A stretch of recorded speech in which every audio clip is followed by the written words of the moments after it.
about my accent before. But I'm so energized by the community. It's really wonderful. And it's fun. Always inspirational. It's a lot of energy and amazing people. Kind of like down, indirectly. So I just feel like I feel like, especially in a nice rainy day, it's so cold, government support is really, but it's nice. It's really,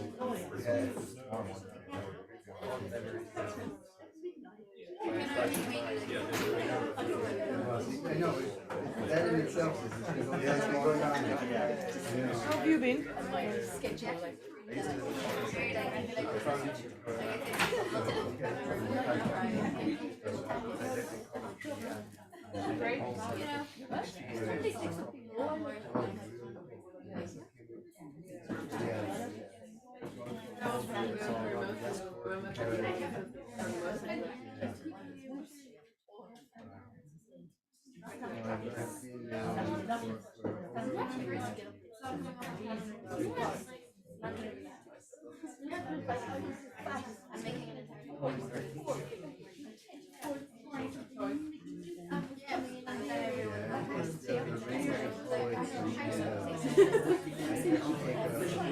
Poetry course, the gentleman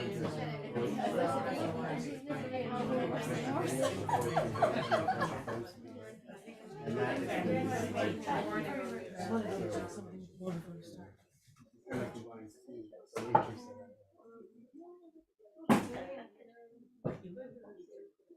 and it's amazing because like you go online and you get just follow the Zoom, but it's also on Facebook and it's quite a few people from everywhere. So it's like a regular seems to be a group of people who come and basically sit with us here,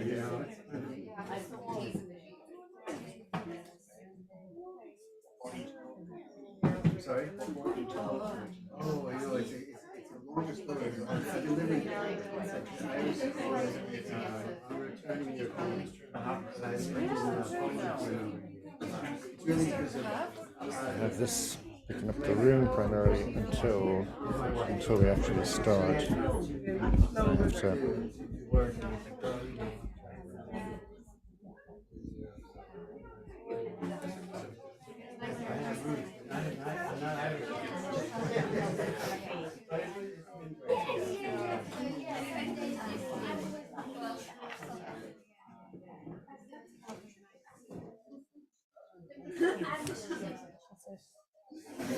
Hello everyone, Fáiltear.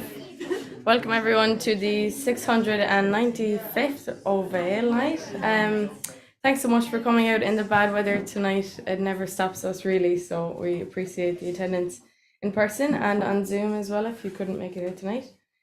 So yeah, we have a fabulous night. Two brilliant guest poets, Tania Haberland and Michael McKimm. And they will be reading after our first game of the 5-word challenge. Then we'll have a little break, we'll have our guest poets up, then we'll have another little break and we will start our open mic.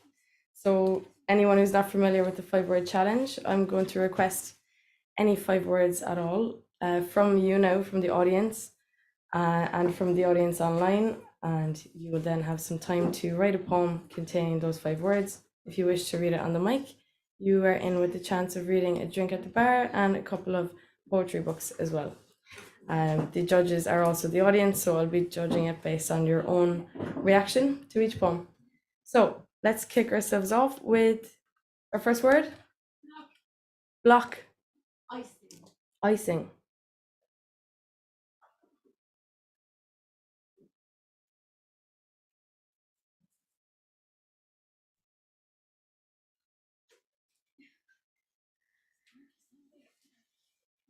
Any more? Anybody online? Feel free to contribute. Crawl. Nice. goodness from Massimo. Goodness from Massimo. And our final word. Tragedy, okay. So I'll repeat the words now. They are block, icing, crawl, goodness, and tragedy. So best of luck. I'll leave you with those words for the next 10 minutes or so.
Okay, guys, so I'm going to open the mic officially for anybody who'd like to read their 5-word poem.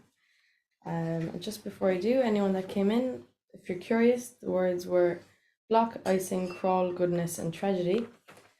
And also, just to mention before we continue, that I just want you to please be aware that this event is recorded and will be available to revisit as an MP3 podcast and on video via Ovail's website, social media, and Vimeo channels. Thank you. So anyone who wants to kick us off, you're welcome to come up. And can I remind the audience too that you are the judges, so please vote with your voice.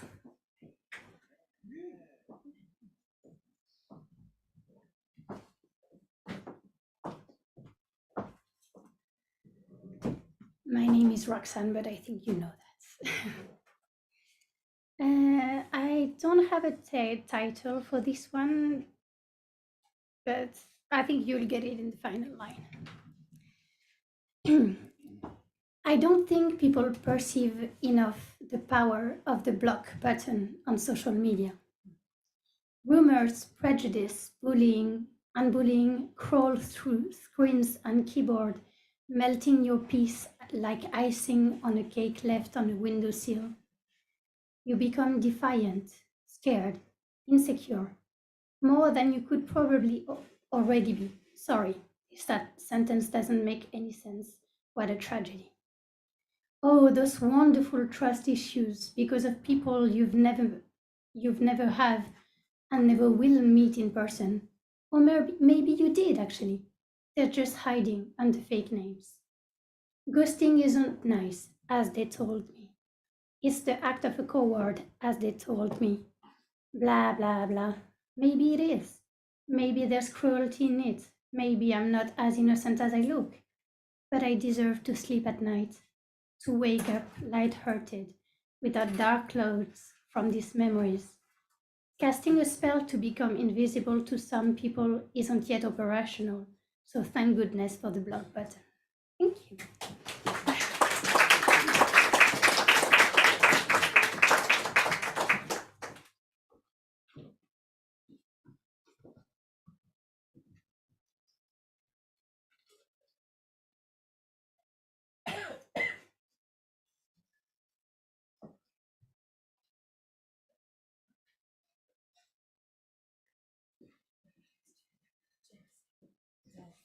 Yeah.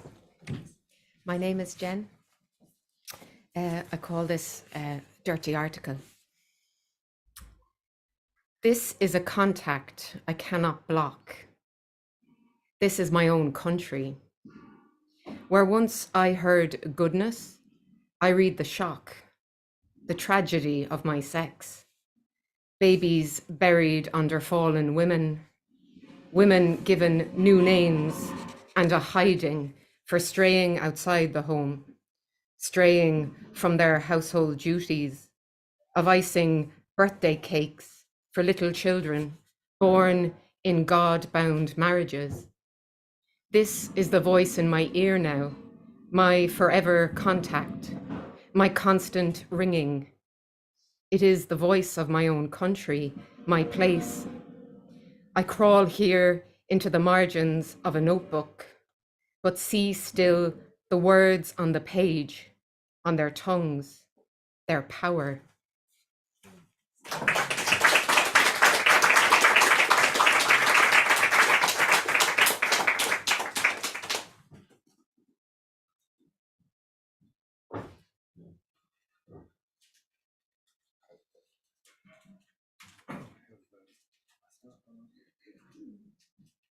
Okay, next we have Massimo online.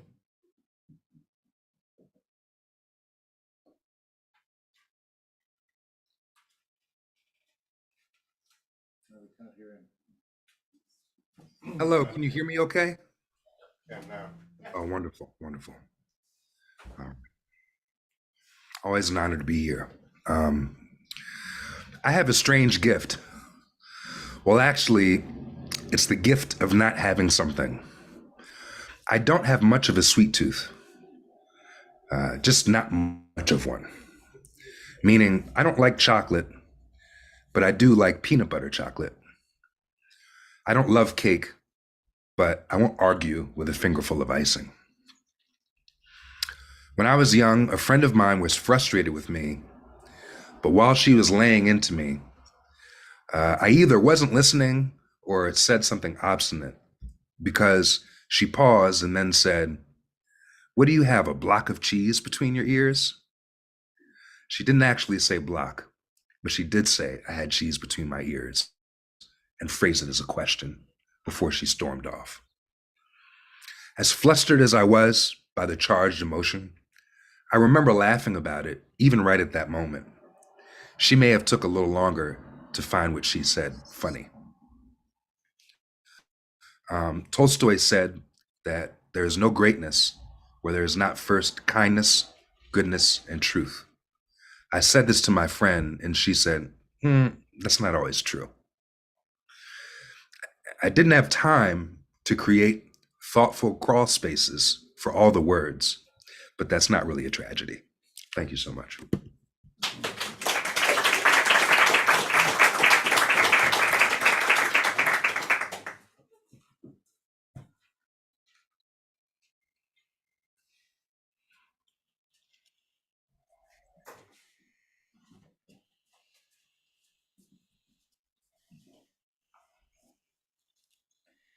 Fallen. If your skin were ice, you would be icing. Sitting, eyes fixed, unreachable, watching useless shows on TV. A block of stone, unmoved by my presence. No words gesturing closeness, no gestures of intimacy. I crawl around you, tiptoe on the eggshells built up from appeasing the man. Though I feel you unwavering and you're still my king, we have lost each other. The connection of infinity between us so brittle, it's hanging by a thread. My goodness, where's our love gone, fallen from seventh heaven to this tragedy of our silent hell?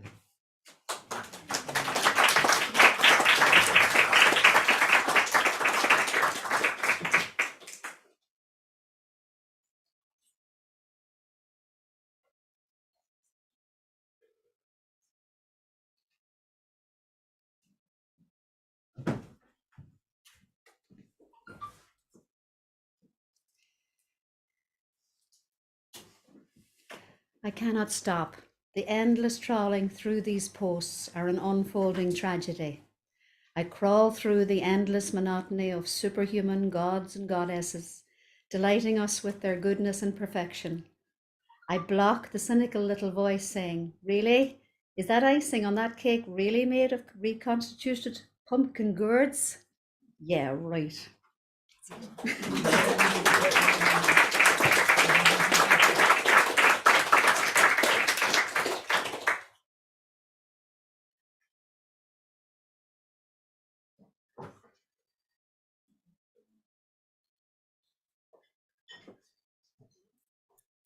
Is it more intimidating to come up when I just leave the mic standing there?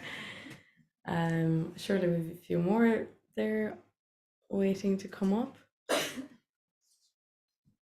Yeah.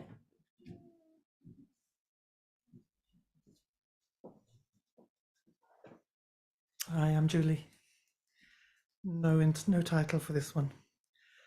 From the time I could crawl, strange spirit calling me, straining at my harness from the bars of my cot in cell block back bedroom, making a break for off limits, room of mysteries, the parlor, quiet, compelling and icy cold, abandoned, unloved knickknacks, a world of discarded furniture, bookcases and empty beer bottles, awaiting return for a penny deposit. I would dredge the residue, swallow the goodness, surreptitious delights, a tragic taste for Mackerson stout.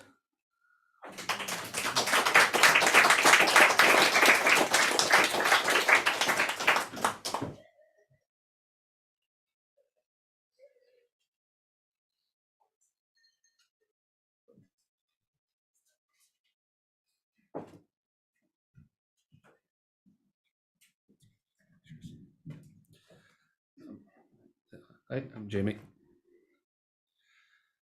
An ice flow accelerating from its glacial pace to a greater rate remains a tragedy. No matter that the change takes place unseen, imperceptible in the span of hours or days or any way a human eye could call, that crawl is still a crawl, but all in all, the fall is faster than I'd like. Not icing on a cake, more like an ice cube in a lake, a little block decaying, fraying, struggling to keep its mass, until it's lost its goodness on a long enough timeline.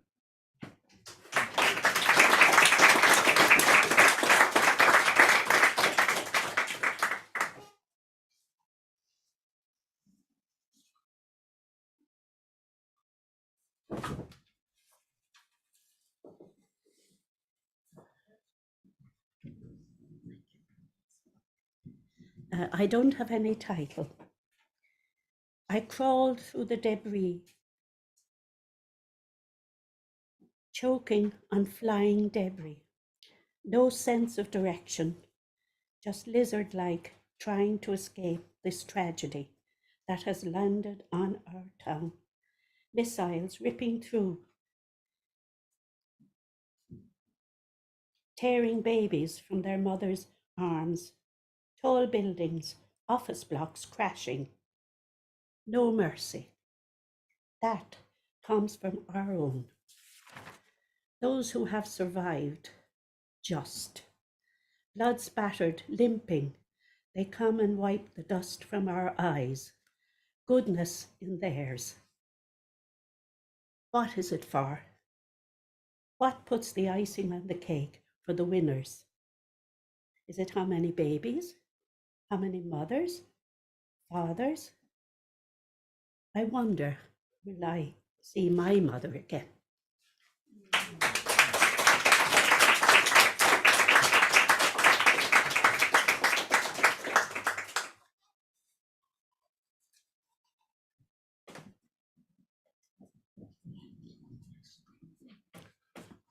Hi, I'm Jim. This is called Two Nose.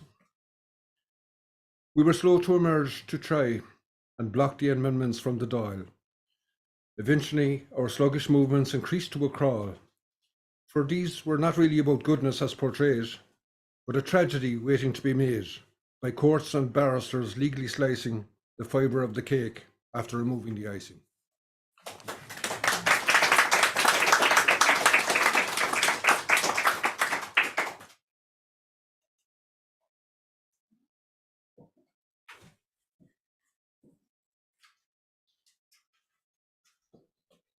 So I have a little cheat, so it may not count, but the date. A tragedy of an evening was averted. A block of sweet Diana Krall songs came on, spreading goodness through the room like vanilla icing across a birthday cake, saving the night of our first date.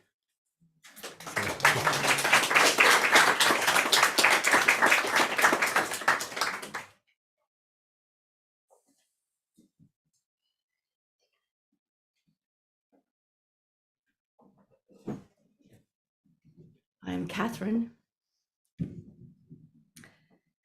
Frozen, February 2024. With the skill of a medieval surgeon, you extracted a pound of goodness from my naive flesh. On a 12 pub crawl, I divulged so many secrets that they stuck between your teeth, foaming in toothpick tragedy.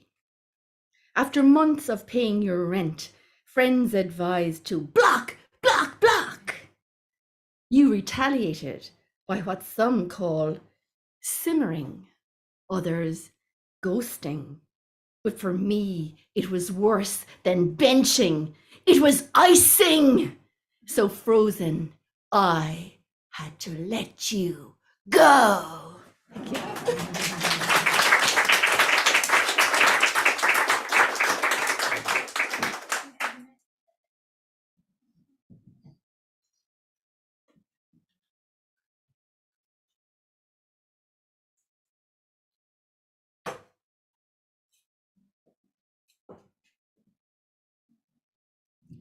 Okay, this is part where I make eye contact with every single one of you to see.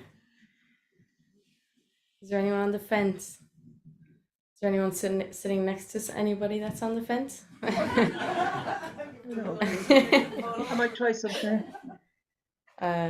It's a very difficult one, guys. I'm not saying you're not a dynamic crowd, but you managed to have, I think, the exact. Oh, Max.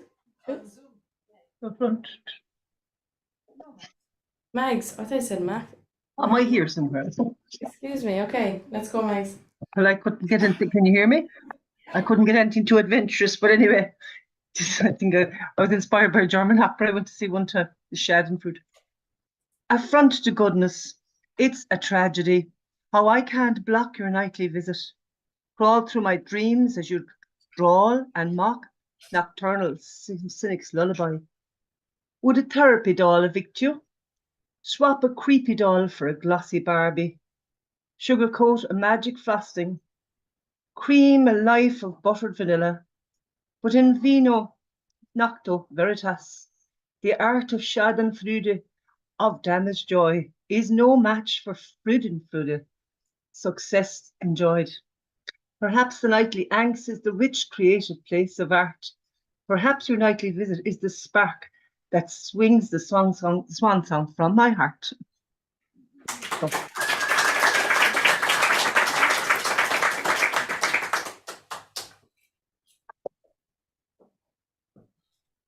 Thanks, Max.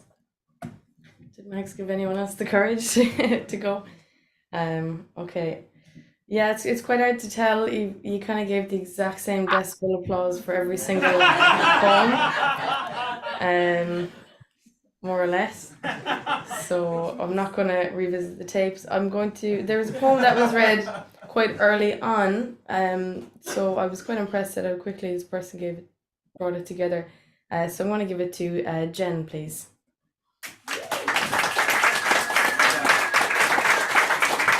So Jen, if you want to come back and read your poem, collect your books, collect your drink. Yeah, if you'd like to. Thank you. I'll try not to shake so much this time. My voice. Dirty article. This is a contact I cannot block. This is my own country. Where once I heard goodness, I read the shock of the tragedy of my sex. Babies buried under fallen women, women given new names and a hiding for straying outside the home, straying from their household duties, of icing little children's birthing cakes, children born in God-bound marriages. This is the voice in my ear now, my forever ringing, my forever contact, my constant ringing. It is the voice of my country, my place. I crawl here into the margins of a notebook, but see still the words on the page, on their tongues, their power.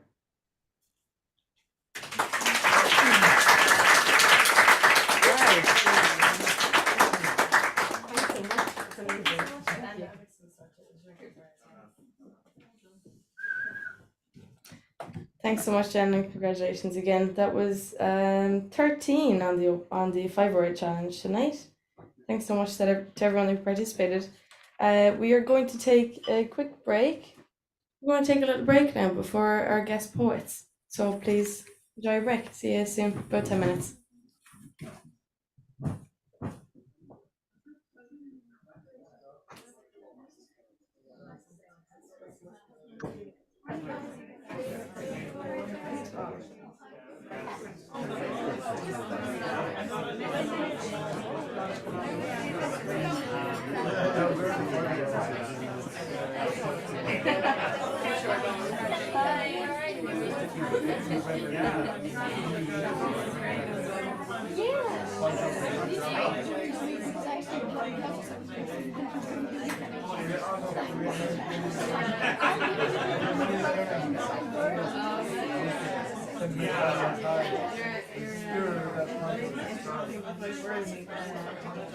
directions, like.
Paint a picture and that means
One of the insights as well.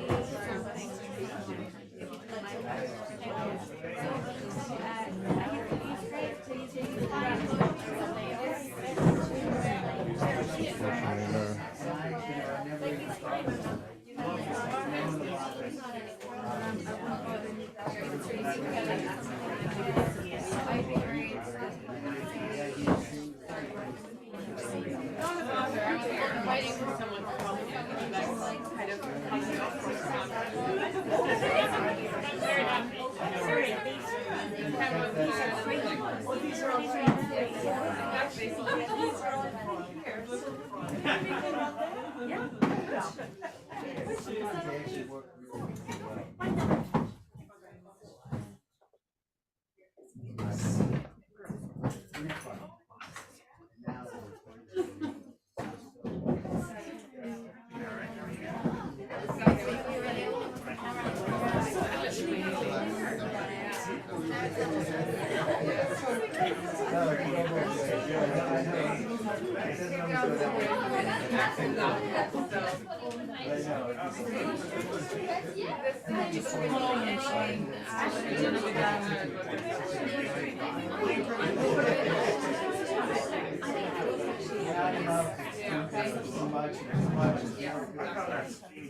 the biggest torn ever in my finger, swelling. It's not. I don't know. I managed to finish it off in a way that was different mass. But I said like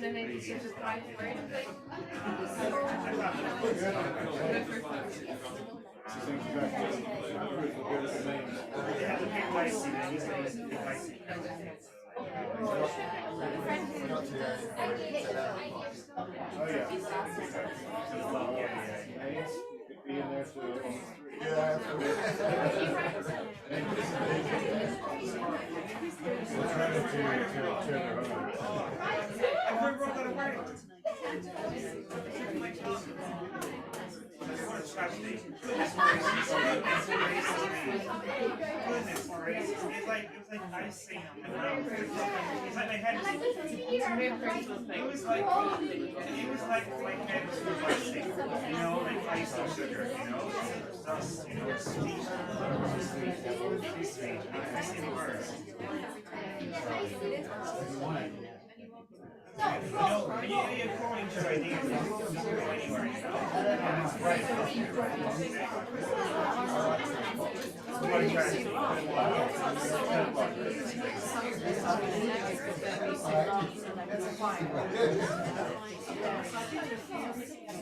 I say it every time I should wear gloves, and I never do. It's a big one. Michelle.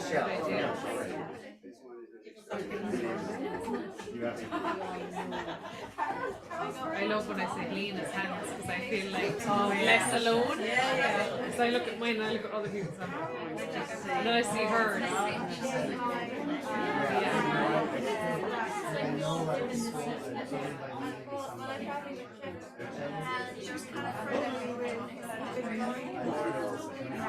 It's just my mother. Yeah,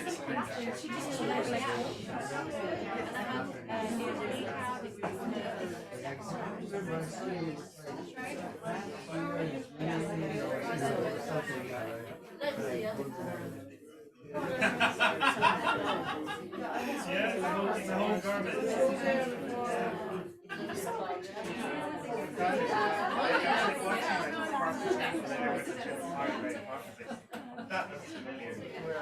That looks familiar. I'm sorry, it is your poncho. I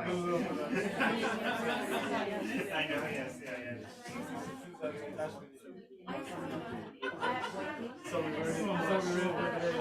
It's like visiting my dreams, you know? It's outreach. It's not outreach, but there's more. I smoke motion. I love motion. Yes, it all gets hot. It all gets together. Motion.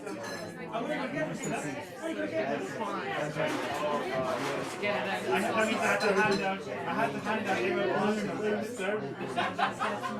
Not cheap, like. Somewhere. Where she's tied dead on. Where are we gonna get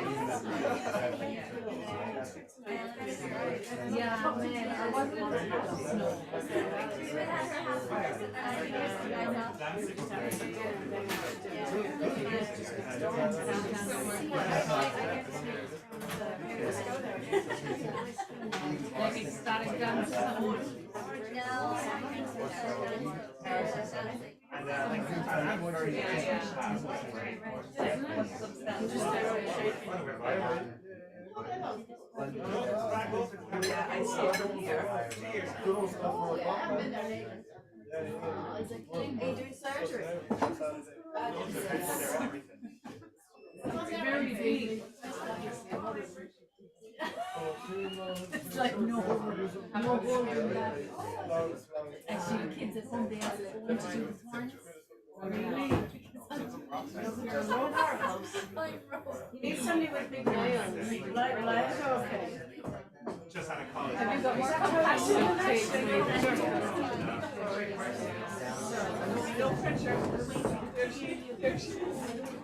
Are you going up as well? You could not go, you look like you're going. So what kind for challenge? Oh, is that what I got notebooks out? I thought it was just that everybody was writing poetry to grow up.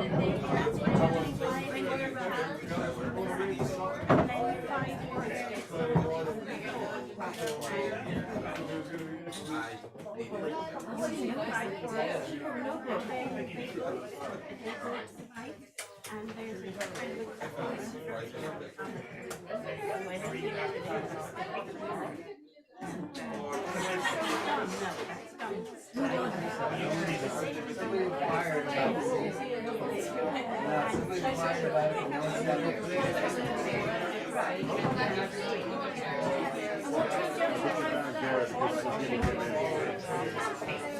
next time we come on half day, we do that, okay? We have to, because then that opens you up, but it gets you nerves so you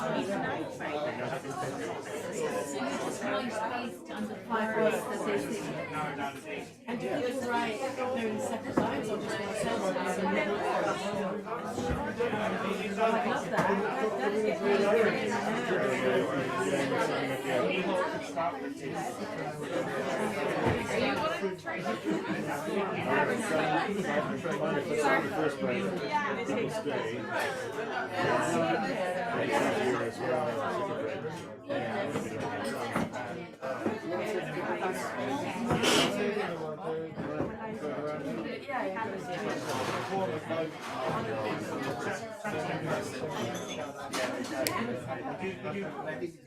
Okay guys, we're going to start back in about 5. For now I'm going to pop around with the open mic list.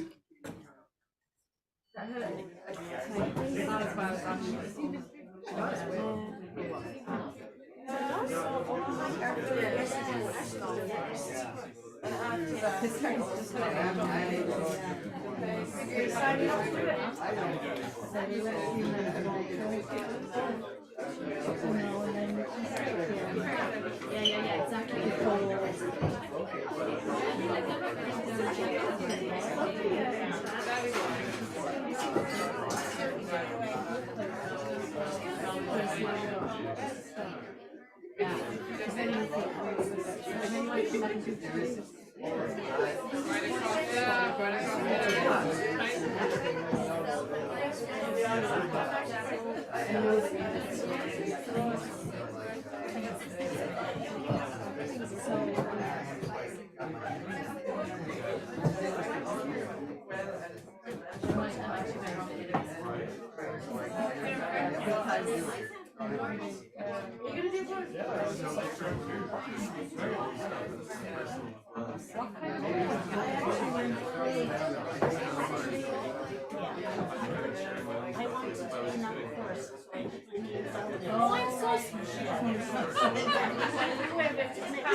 Yeah, exactly. I don't mind actually just getting it out. I don't know. You know what? I can do it ahead of you.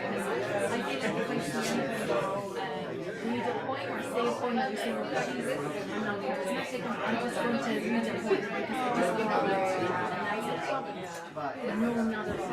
No, this is only like, I haven't really read quite a lot of like poems, and I don't really have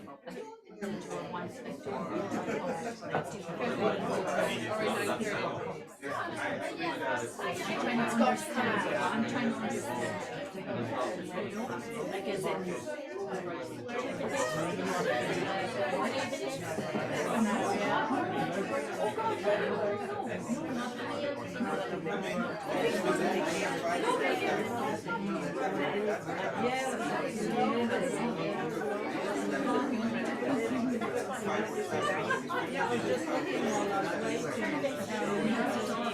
I've been carrying my water trying to figure out what to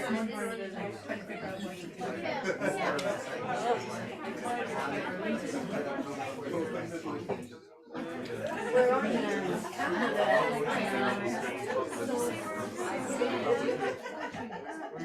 Is this doing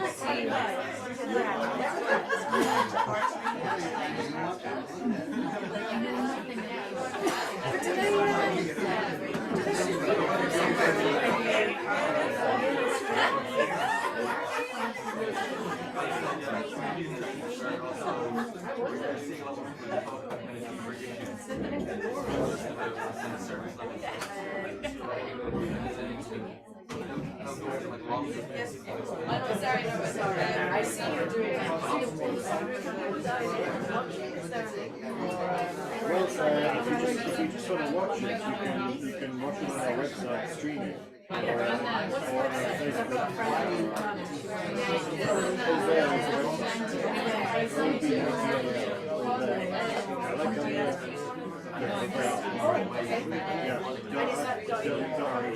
you can watch it from there, or you can watch it from Facebook or YouTube. You also take part, if you Zoom, you want to actually take part online.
Okay, guys, welcome back. Fáilte. Okay, everybody. So just before I introduce our, also I went kind of half around with the open mic list. It will be going around again at the next break. So if you didn't get it just now, yeah, you will have another opportunity too. So before I introduce our guest poet, our first guest poet for the night, I'm just going to have some announcements, some Ovale housekeeping. So first of all, Ovale aims to maintain a safe space for writers and all attendees. We subscribe to the Arts Council's Equality, Human Rights and Diversity policy. We ask all participants to report any offensive behaviour to Ovale.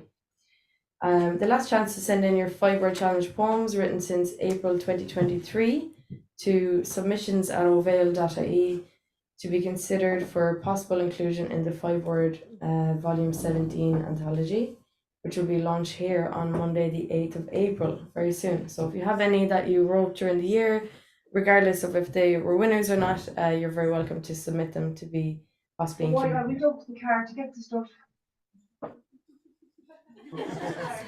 Max has another announcement for us, I think.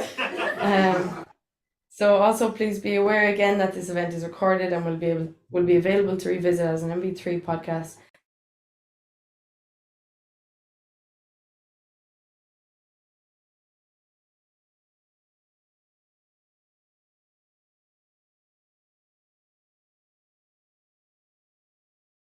Or will be taking photos tonight, and if you prefer to be excluded, please let him know.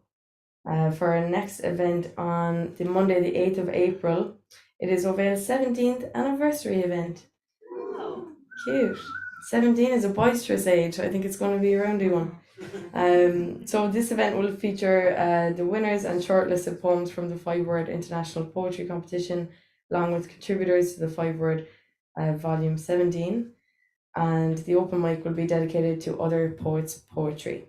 So if you're not familiar with their anniversary events, you can read any poetry at all as long as you didn't write it yourself. I believe is the only restriction there. So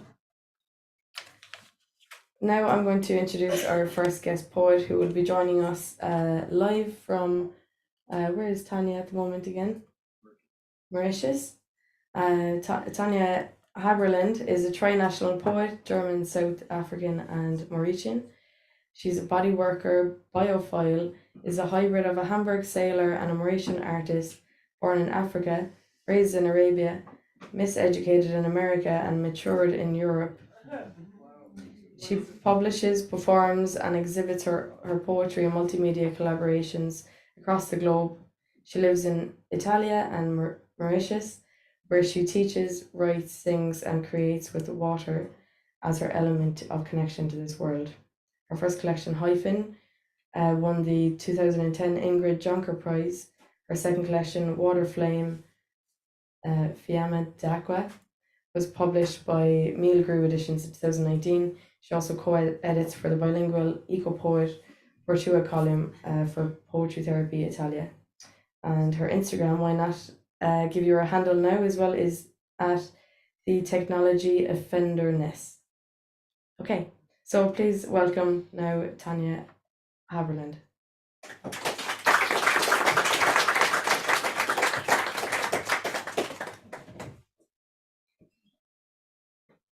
Can everybody hear me? Can everybody see me? Okay, great. Hi, and it's very early here. It's 1:30 in the morning, so so excuse me if I start a bit slowly because it's quite late here or early. Thank you for inviting me, and I generally read based on how I feel in the moment. So I've got a whole bunch of stuff from my 2 collections and also unpublished material. But I'd like to start with a poem by a Palestinian poet and then continue from there. So this poem is from the collection Nobody Always Leaves by Hind Jude, and the poem is called Boat, and the translation was done by Wal Sawa. And Hind is a poet, Palestinian poet, and she lives in Gaza. Boats. Field olives drowning in the oil of fatigue. Fishermen's boats that an absent moon cannot extinguish. A boat singing to the waves, illuminating the hungry fish.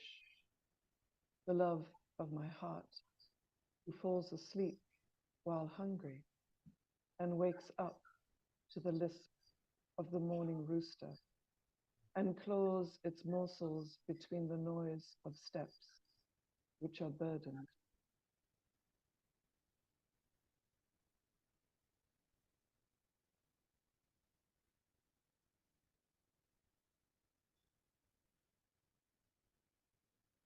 This next poem I wrote in 2019. I met some South African writer friends of mine in Florence, and they told me, but do you have a will? And I said, no. And so they told me, but you have to have a will. And so I came home and wrote this. It's called A Will. Santa Caterina's head and one finger are preserved in Siena, and the remainder of her body in Rome, tightly packed and, in my imagination, squashed to fit the beliefs and customs and desires of so many others, sedimented below centuries of stone-old rubble, petrified within a caste made to resemble what those in power wished her to be, buried in two churches of brick and duty, martyrdom and mortar. I put stones in my mouth and taste them. They are delicious, like dry white wine, mineralized. But I do not want any of us to be buried under immobilized rock. I read about stones that travel, whether on a ring or within an avalanche of snow or down rivers that flow. I meet a man with a stone face. It is strong, but moving. It is not solid because he is a sculptor who creates forests of dreams with stones allowed to move in their natural way. No casting, no sticking, just a balancing. I do not want any of us to be buried under immobilized rock, whether they be apartments, churches, cities, companies, or tombstones we try to live in, or they try to bury us under. I want us to sprout roses from the juices of our bellies. I want the squash of our cheeks to soften the curves of peaches and apricots. I want our eyes to enter the wings of hummingbirds and scatter seeds of rain to the ocean, tinting waves in the memory of pupils and irises. I want us to be eaten up by life so we can die in ecstasy. I want the rivers to wash away our remains down the stream of consciousness that we humans think is so important.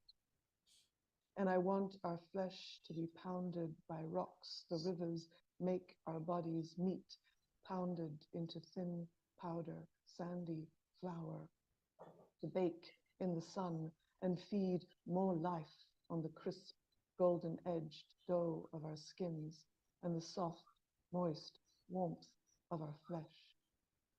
Eat us up, life, so we may become all of you. The wind is tickling us awake so we can continue this dream walking through the day. May the dream continue through the whispers of our voices in wind and willow, not weeping, but laughing, not sleeping, but dreaming.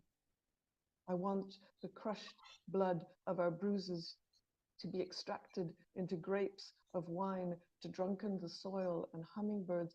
I want our bones to bleach in the sun and become rivered stones, polished and round, waiting to be thrown back into the water by a wanderer.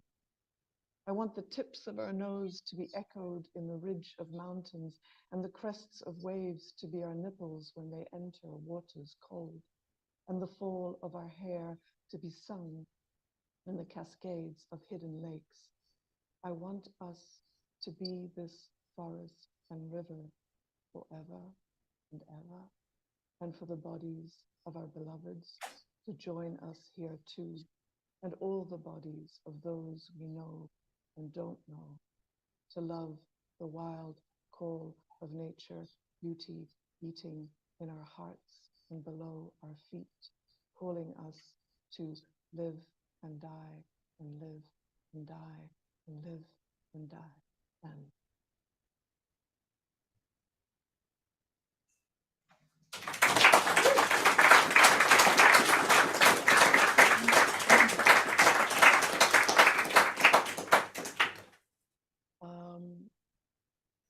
I came to Ireland once in my life, to Dublin, and but I'm very happy to be reading here today because I actually have an ancestor from Ireland who came to Mauritius in the 17 or 1800s and fell in love with another French ancestor of mine on the boat. So I've always felt some sort of connection somehow. And so I think I'll read the first poem from my first collection, which is also in Waterflame, because it's about this island called Mauritius where I'm reading from. And the poem's called Siren Song. It was also turned into a song with a local Sege band. Sege is a mixture of the local Mauritian music, Sega, mixed with reggae. And you can find that. I turned it into a sort of protest song about all the over-construction and overdevelopment happening on our island due to tourism, etc. Siren Song. I keep going back to an island moist with death, coralled with the bones of lives unfinished. I keep going back. I keep going back to an island moist with death, coralled with the bones of lives unfinished. The moon is big there and moves the waters with an ardent magnetism, and the phosphor at night beats through the sea. The eyes and lights of a drowned city spill onto beach sands, beloved by tourist brochures. Do all islands contain our souls' whispers in the leaves of their coastal trees, perpetually moving to the beat of the wind, rolling to and fro like a restless head on a sleepless pillow? Or is it just this land of lotus eaters that wraps its lagoon around my feet, asks me to eat in wonder and never, no, never wake up? It's the softness of the air that entangles me like seaweed, languid and familiar, before becoming despondency, trapped by tropical humidity. My eyes can no longer see the deep opening beyond the reef, and my ears keep hearing the crash of waves on the barriers. This grave is beautiful. My ancestors live here and call me.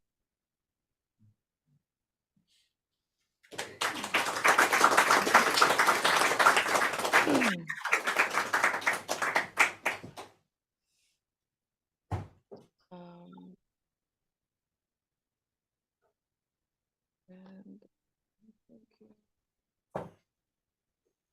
still on the theme of Mauritius. This is one of my more recent ones, and it's called Eros of Resonance.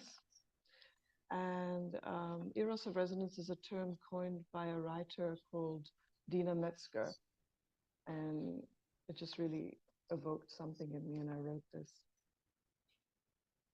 And I live in a small fishing village called La Golette, and opposite my home, there's this islet with a sandbank where the birds come in the morning.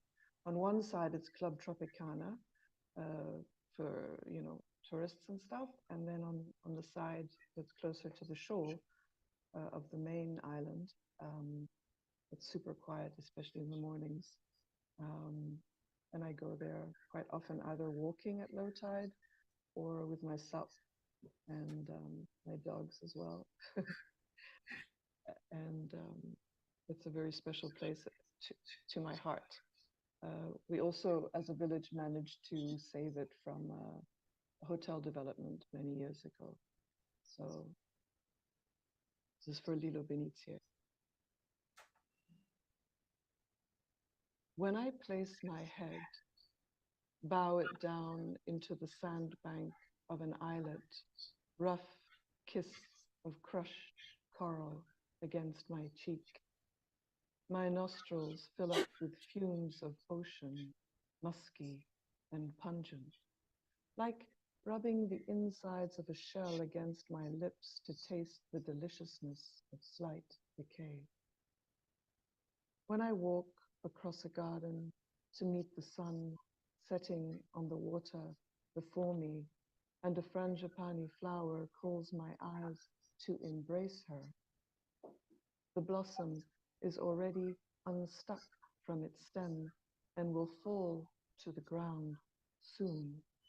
Instead, I pick it as I do a leaf, and as I do, a leaf bends down and blesses my hand with a gush of rainwater recently fallen. I squash petals to my face and smell pleasure. Then I carefully place the flower in a hole in my dress where my teat is peeping out and cover my breast, blooming, like those stars on boobs in magazines pretending to be censored.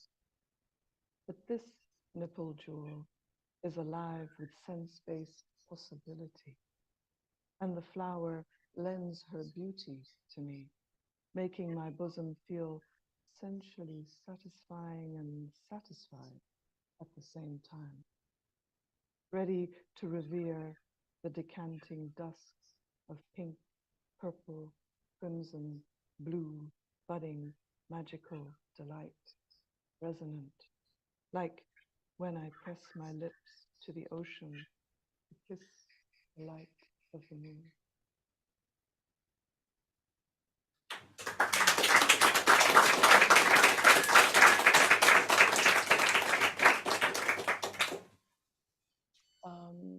And that many of the poems that I read are also available as video poems, which is what brought me originally to Obeel, because they selected one of the poems I co-created with Poetics of Reverie and Karine Iriarte, called The Torrid Zone, and Eros of Resonance is also. But now I'm not sure what to read next. Octopus Love.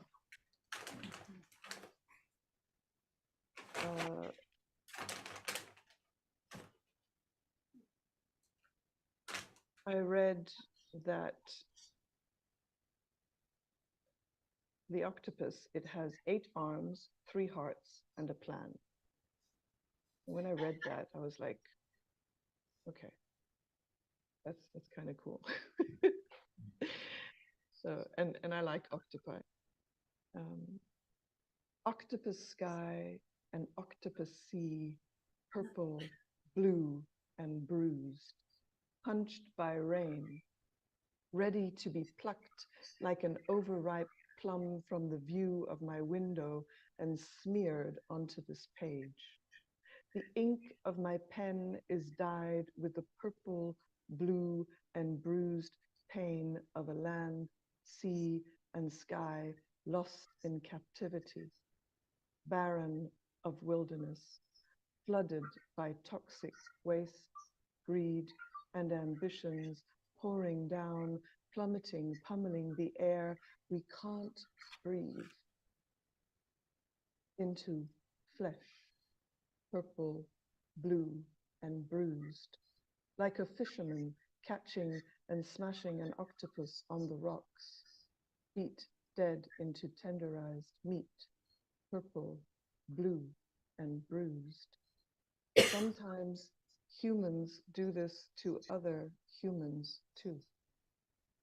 Purple, blue, and bruised, octopus eyes and octopus skin, octopus arms and octopus hearts, octopus intelligence and octopus plans will rise in a billow of smoke, purple, blue, and bruised, morphing into all colors, an underwater rainbow camouflaged from hate by love.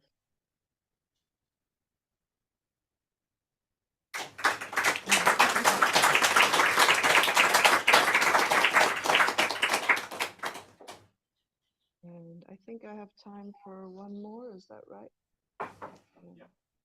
I'm not really checking the time. Go for it, you're all good.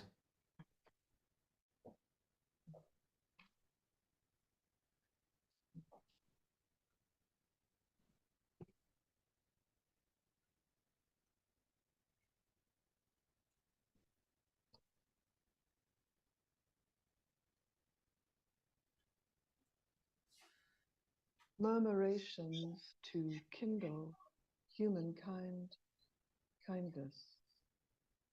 Murmurations to kindle humankind kindness. Share information. Defend with warmth. There is safety in numbers. We are starlings of stardust, snowflakes in an avalanche of rumors. We mimic sounds, K-pop, TikTok, like the miner. Consciousness could be following our inner voice. Let's clean sweet potatoes like the 100th monkey, because a critical mass audience equals all. Media, YouTube, IG, and Google searches helped me write this poem. The herd can be heard. There is a flock murmuration that the point of my pen tips to transformation. Long distance commuters, invisible aerial corridors, migrations are the sound of beating wings. Critical transition is an abrupt change occurring when an external force, predator, triggers a tipping point. At twilight, there is a dancing black sky due to the density of a flock, a roar as we take to the roof for the night. Whispers can become murmuration. Tiger, tiger, burning bright in the forest of the night. And deep down below, the fish know how to school themselves. Rivers murmur to the ocean. And iridescence, also known as goniochromism, is the phenomenon of certain surfaces that appear to gradually change color as the angle of view or the angle of illumination changes. Examples of iridescence include soap bubbles, feathers, butterfly wings, and seashell nacre, as well as certain minerals. It is often created by structural coloration, microstructures that interfere with light. These are creations to kindle humankind kindness.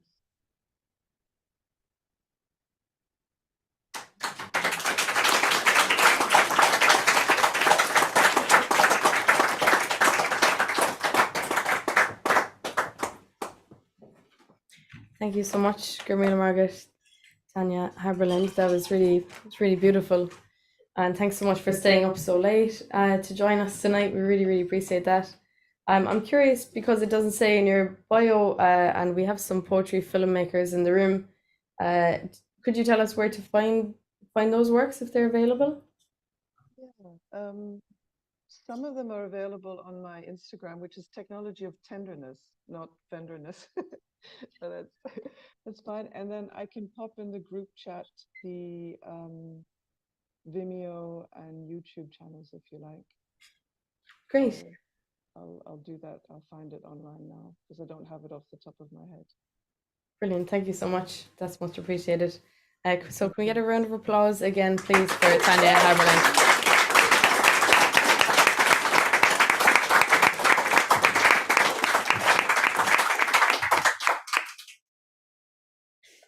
Now, so I'm going to introduce our next guest poet for the night. McKimm will be joining us here in person. McKimm, Michael McKimm. He grew up in County Antrim and lives in London. His latest collection of poems is Because We Could Not Dance at the Wedding, published by Warple 2023, following Still This Need by Heaven Tree 2009, Fossil Sunshine, Warple 2013, a climate project funded by the Arts Council of England. His poetry has recently appeared in anthologies Queering the Green, Post 2000 Queer Irish Poetry, Life Poet 2001, and Windfall, Irish Nature Poems to Inspire and Connect, Hatchet 2023. His short fiction was highly commended in the Court New Writing Prize 2023. A librarian at the Geological Society, in 2015, Michael commissioned and edited the anthology Map Poems after William Smith's geology map of 1815, celebrating the first geological map of Britain. This was followed in 2017 with the Tree Line, Poems for Trees, Woods and People in support of the Woodland Trust, Or Land, the Sea, a photo poem co-created with artist Julie Cuthbert, will be published in 2024. And Michael McKimm's website, which I will remind you of afterwards again, is www.michaelmckimm.co.uk. So please give a warm Avail welcome to Michael McKimm.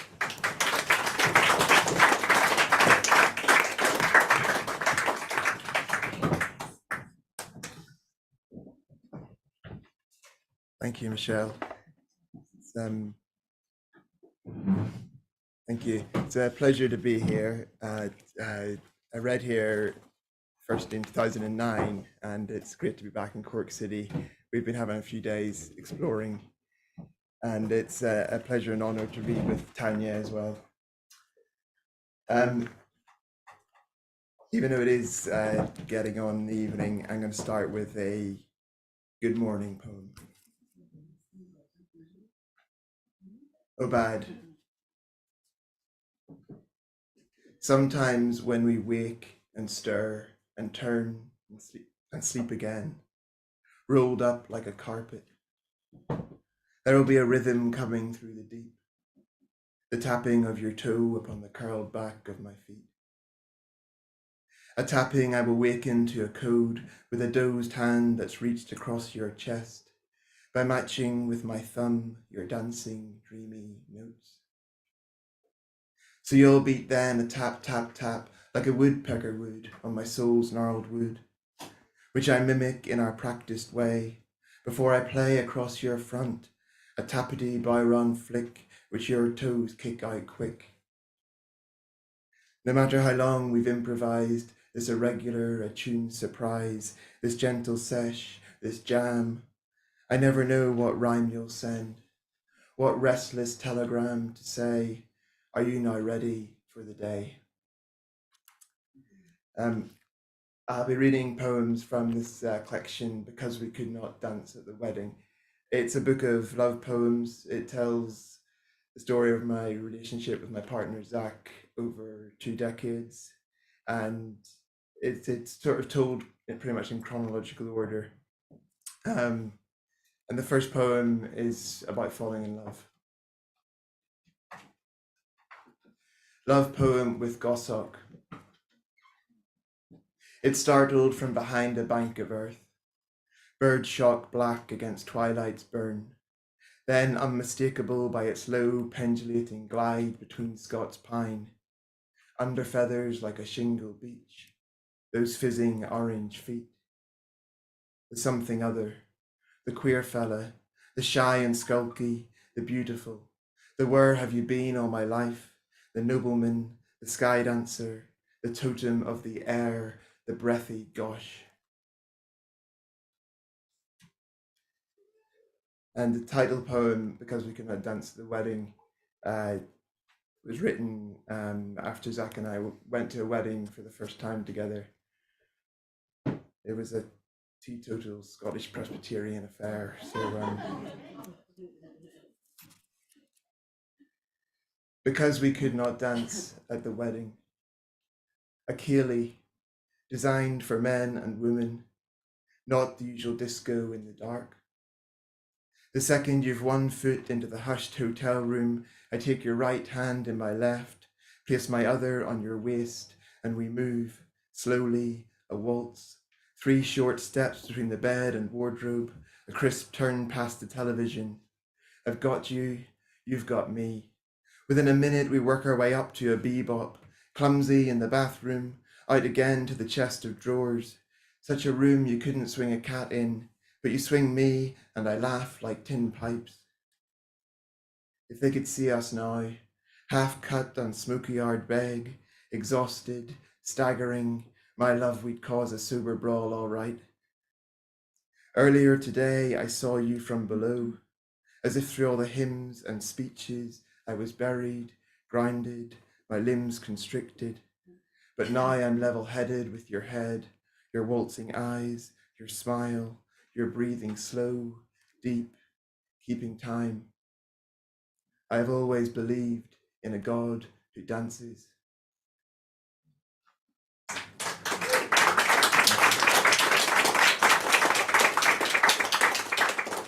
Thanks, thank you.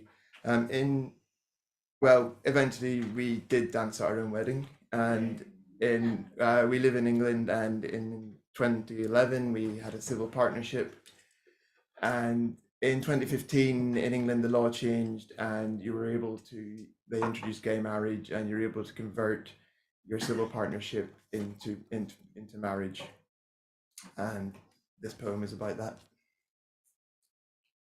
Conversion. We're early, so must be rescued from the scrum of a waiting wedding by the registrar, herself visibly relieved that we're her Friday 4 p.m, ushering us to the sanctuary of her office. Battered oakwood table with a recess of red leather, an ancient Dell which takes an age to start, box files on bracket shelves, a printer on a trolley. We place on the table our proofs of address, the certificate of our civil partnership. She uses a bulldog clip to hold our passports open and explains that she'll mostly just be typing answers to her questions, our names, our jobs, our father's names and jobs, a verbal confirmation of address. That's all it takes. It's efficient and mundane. But I realize I've not looked at you since we sat down, and my heart is pounding, something I dismissed to waiting rooms from childhood, doctors, dentists, boys' brigade exams, morning in cold church halls, lining up against reinforced glass outside the headmaster's office, hoping you've done nothing wrong and worried you'll be caught out anyway. So that's what's playing on my mind in this moment as the printer whirs, that someone's going to stop proceedings. It's a criminal offence to defraud a registrar. And sitting here in this strange familiar room with its ceiling tiles, you beside me in the plastic chair, you pull a little closer in an unconscious, modest movement. I don't think I fully knew before what language can do. That the weight of our vows is somehow writ larger now is not something I thought I would admit. She places it in front of us, smiling, and hands me a fountain pen. You quickly check the spelling, and we sign.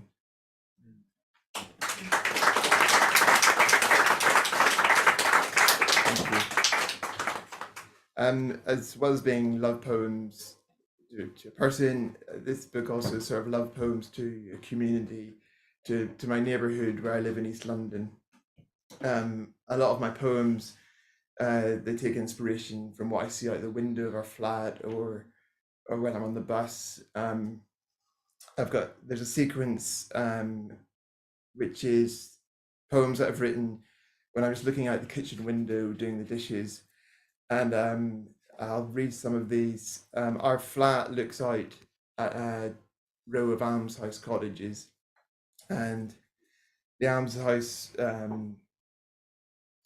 is sort of throughout the sequence a kind of metaphor for compassion and community. The poems were written sort of in the years after the Brexit vote, and that sort of haunts them, and was haunting me when I was writing them. I'll read 3 of these to give a flavour.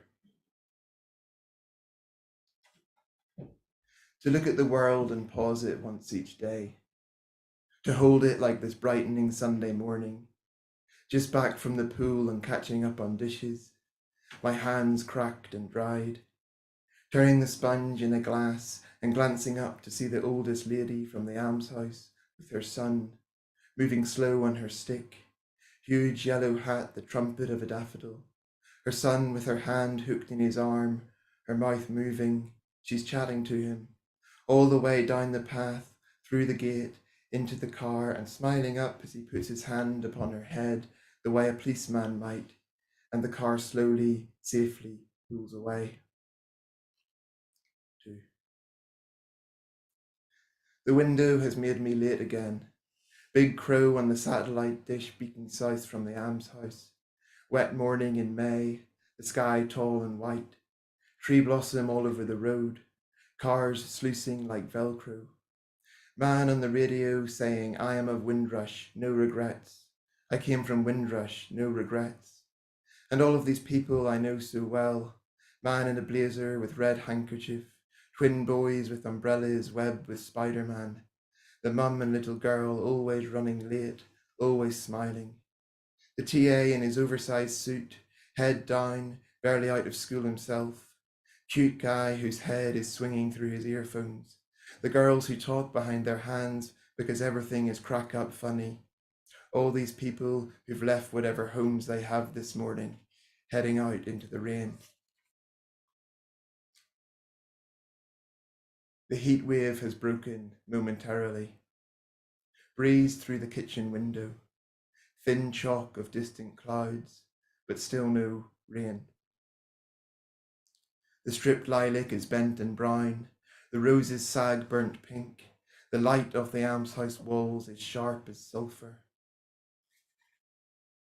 Even now we are amazed by the season's sweeping unfamiliarity. Country we think we know so well, stunned in this element of surprise. Packed beaches, moorland fires, a penalty shootout in some suddenly not so foreign land. People are passing in short sleeves and shades and slip-on shoes. So used to this now, they've perfected the slow, low, bovine walk of summer. A man drinks from a pint of milk. A toddler runs in a Batman swimsuit, armbands already inflated on his skinny arms, even this far from the pool. Give me a chance today to let the world in. Cars on parking in the street. The radio with its catch of common fisheries. The latest boat to sink off Libya. This is what the people voted for. The dishes soaked like oil in the sunlight. The stroll to the bus stop. The hint and hope that a storm might come, just momentarily might.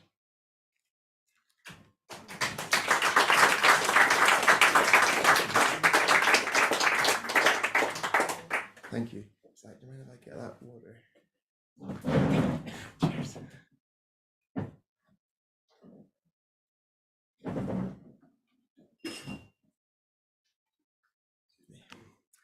I'm going to read a long poem now.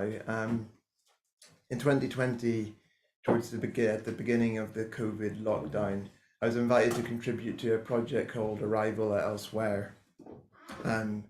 It was edited by a Welsh poet, Carl Griffin, and Carl had sort of asked writers to send him every day just observations from the lockdown, which he then made into a long poem. I later took some of the bits that I contributed and I've worked them into this long poem called What the Greenfinch Actually Sounds Like. It takes the form of a series of short diary entries, alternating between me looking out the window again, and then also our daily walks in a local park near us. It's a park called Wanstead Flats. For a number of months, just it's mentioned in the poem, a temporary morgue was situated in the park where we took our daily walks. It has an epigraph from Robert Frost, "Tree at my window, window tree." And it also mentions another Robert Frost poem, "Stopping by woods on a snowy evening." Because when we were on our walks, we saw some graffiti which had a line from that poem on it. Okay. What the greenfinch actually sounds like. I hoover the dust off some 4-kilogram dumbbells, find exercises online and set 2 in front of an upstairs window. Goblet squat, bent over row, crossbody hammer curl, lateral raise. I watch our neighbour's cat disappear below the fence line. We hear a song like a winnowing hinge and follow it through the gorse, finding a greenfinch calling from a bramble. Butterflies everywhere we turn. We look them up when we get home. Speckled wood, orange tip, brimstone. I listen to Beast Mode on Spotify as I lift the dumbbells. Right arm first for 10, then left, then repeat. A bumblebee as big as the phalanx of a thumb dozes up to the window, bounces off the glass a few times and drifts away.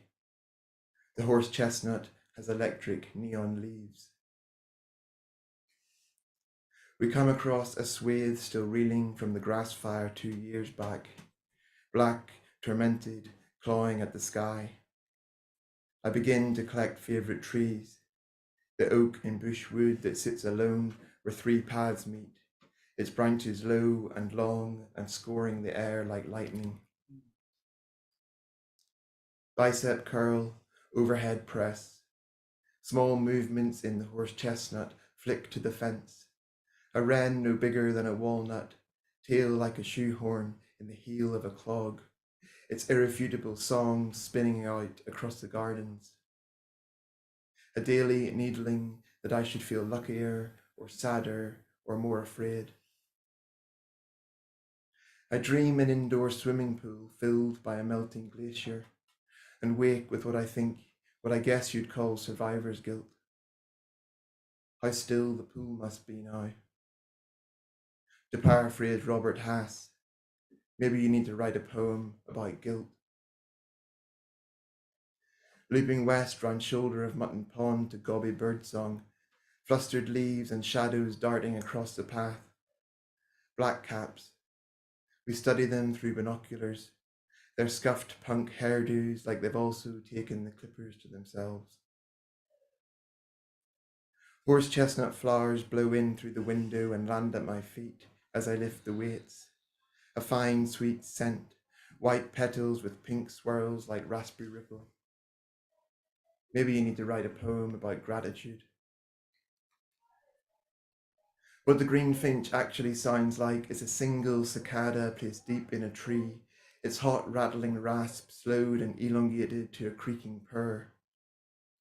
Or a cowbox toy turning out a lackadaisical moo, beginning with some momentum, then petering off with a shrug of exhaustion. In a knuckle of woods, a slatted garage door painted with foot-high bubble letters. The woods are lovely, dark and deep, but I have promises to keep.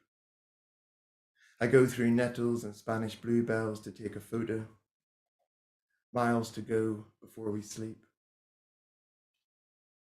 Droplets static on the window, nudged from their fastenings by the newly fallen, slip like tadpoles down the pane, chicane through bubbles of their sister spawn.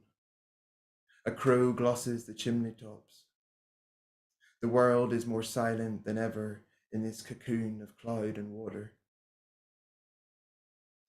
Sun flares off the taut white skin of the temporary morgue, which sits there in the woods like a wedding marquee. We are stopped in our tracks by parabolas of sunlight, spellbound with spores of bulrush and dandelion, and who knows what fairy dust floating and dancing softly through the air. Some sort of warblers gossiping in the hawthorn, shopping around for evening snacks and furnishings. I have a vision of my mum and Auntie Margaret in Marks and Sparks, picking things up and putting them down again, their conversation unbroken and overlapping and untroubled by time. I watch our neighbour's cat settle down like a small loaf to bake in the sun. The conkers are coming already. Little spiny balls, neon green. They look like virus particles. What the greenfinch actually sounds like. Grating nutmeg, sharpening a rusty knife.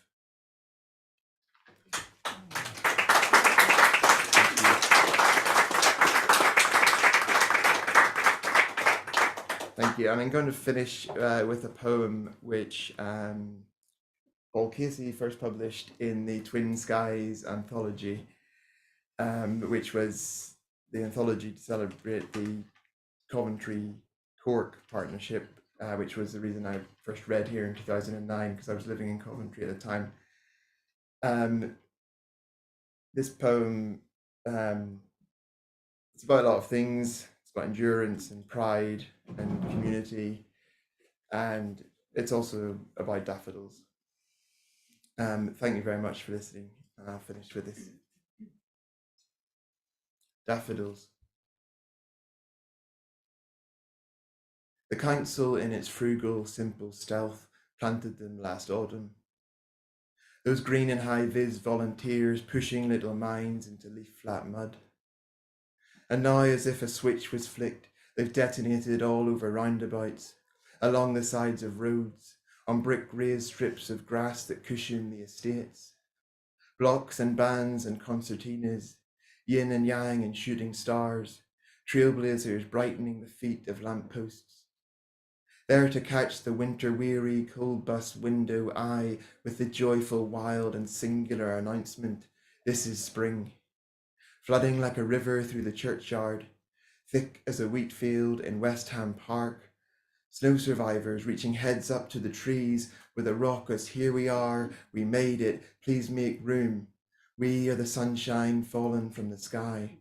We are the darkness let to bloom.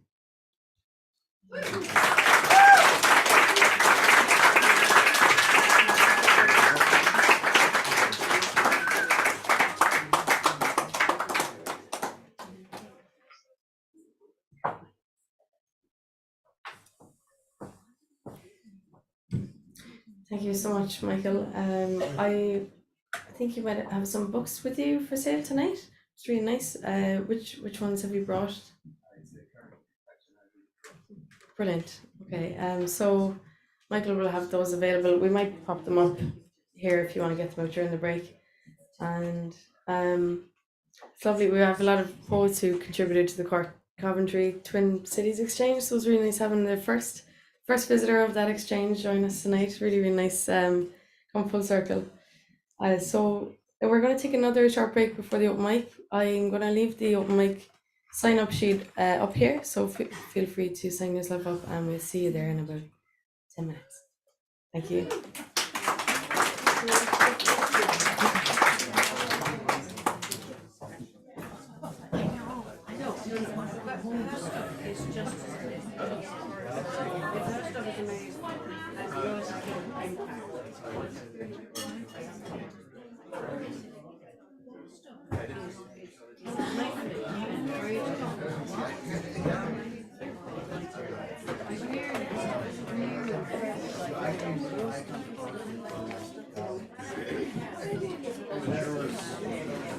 Yes, yeah.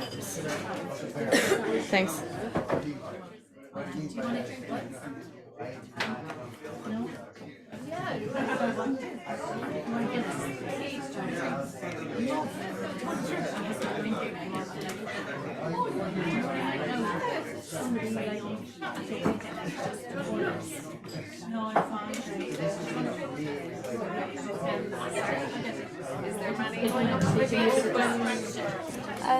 There's so far 6, 7. Can it be any length or? Yeah, like if it's busy, then usually ask to keep it. Just some water. I think we're going home tonight. If you want to participate. Are you what? I'm just tired. I was thinking when I stand up. I mean, maybe you I could can put just see yourself what in a the bit earlier if you want, or you could squeeze yourself in anywhere you want. It can be anything, can it? Anything, yeah. Absolutely, absolutely. You're more than welcome to.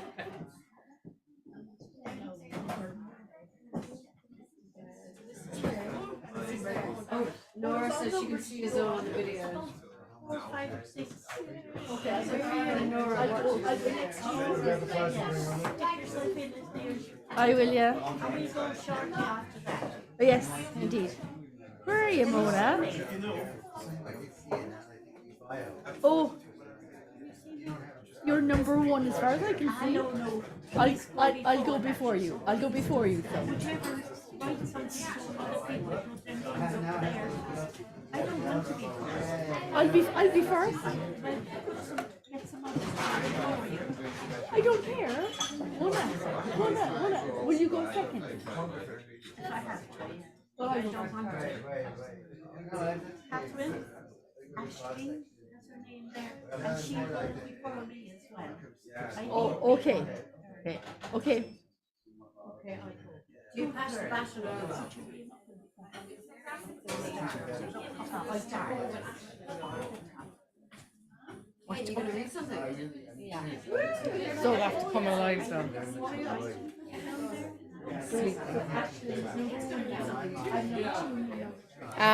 Where's Aisling? Is she at the start? So she's going to go after this lady, and then you're going to go after them, are you?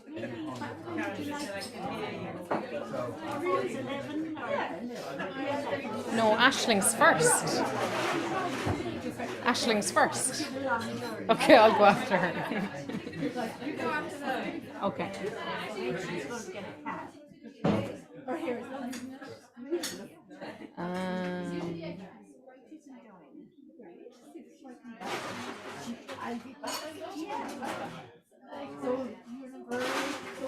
Okay, so you put Aisling first, didn't you?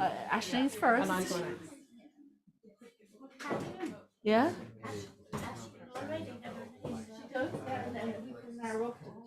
It's like 3 hours. We're making it very confused. All right, okay.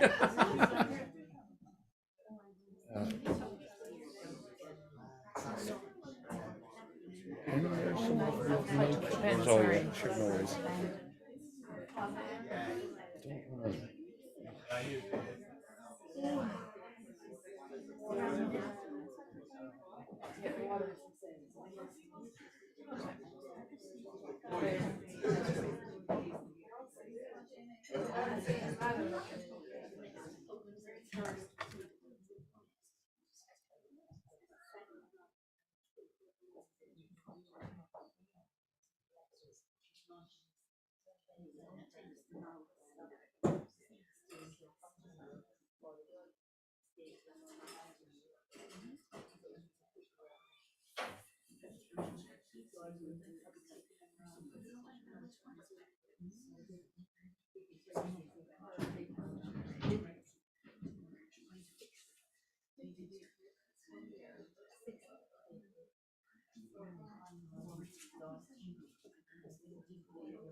I'm doing my best, kind of like, you know, coach. Tony Robbins, some builders. You don't want it in this way. As in, I read them as part of something else. Something, but I never actually.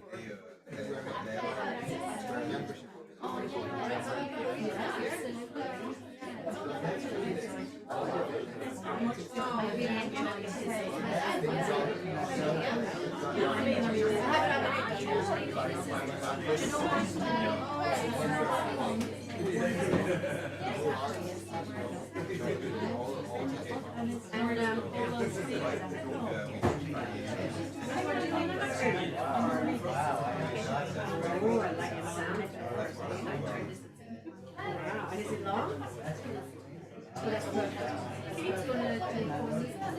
Are you okay? It's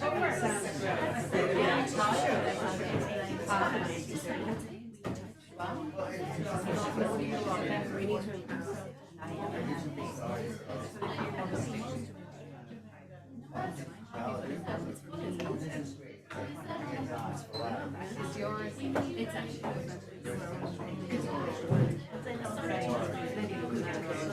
because I know the way I have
And I sent her on the link to it, and the girl that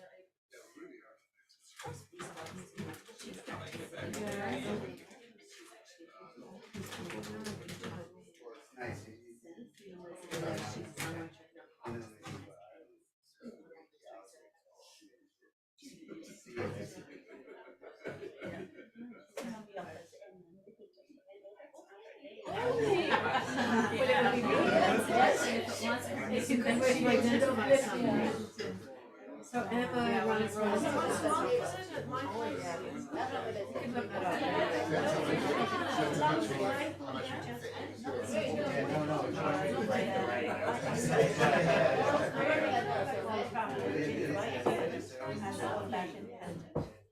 and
just put it in my head on Friday with Mary Cashman. I haven't had to cut her about a year or something. I was like, a few highlights of the trend. Sparking me up for spring. What do you like to do? Oh, Haberland. It's a cluster. I have a shell. I know. I was just wondering how it went down.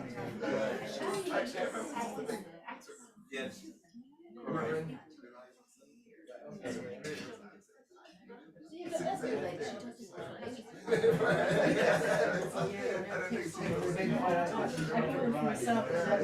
I gave them to myself for Christmas. So I said to them that I actually didn't see it. And I said, oh, I'll find some. So yeah, I love how they're like, they're cool. Yeah, yeah.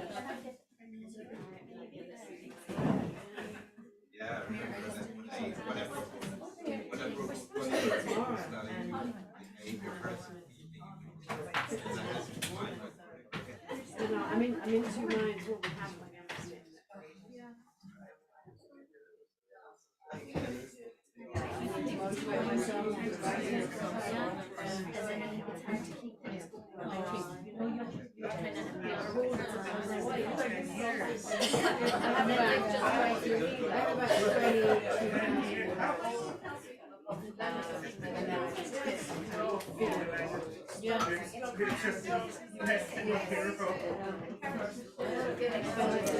Okay guys, welcome back. How are you feeling?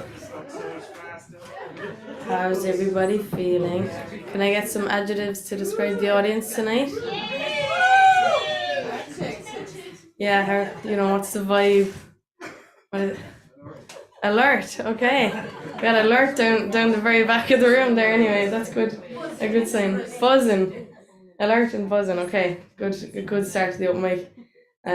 This is gas now. I have 2 names and then I have 3 names that have arrows shifting themselves up. So We know what just getting out of the way. you just want to get out of the. Is anybody in a rush to leave? Any of these 5 people fighting for first place? Okay, I'm gonna start with Aisling.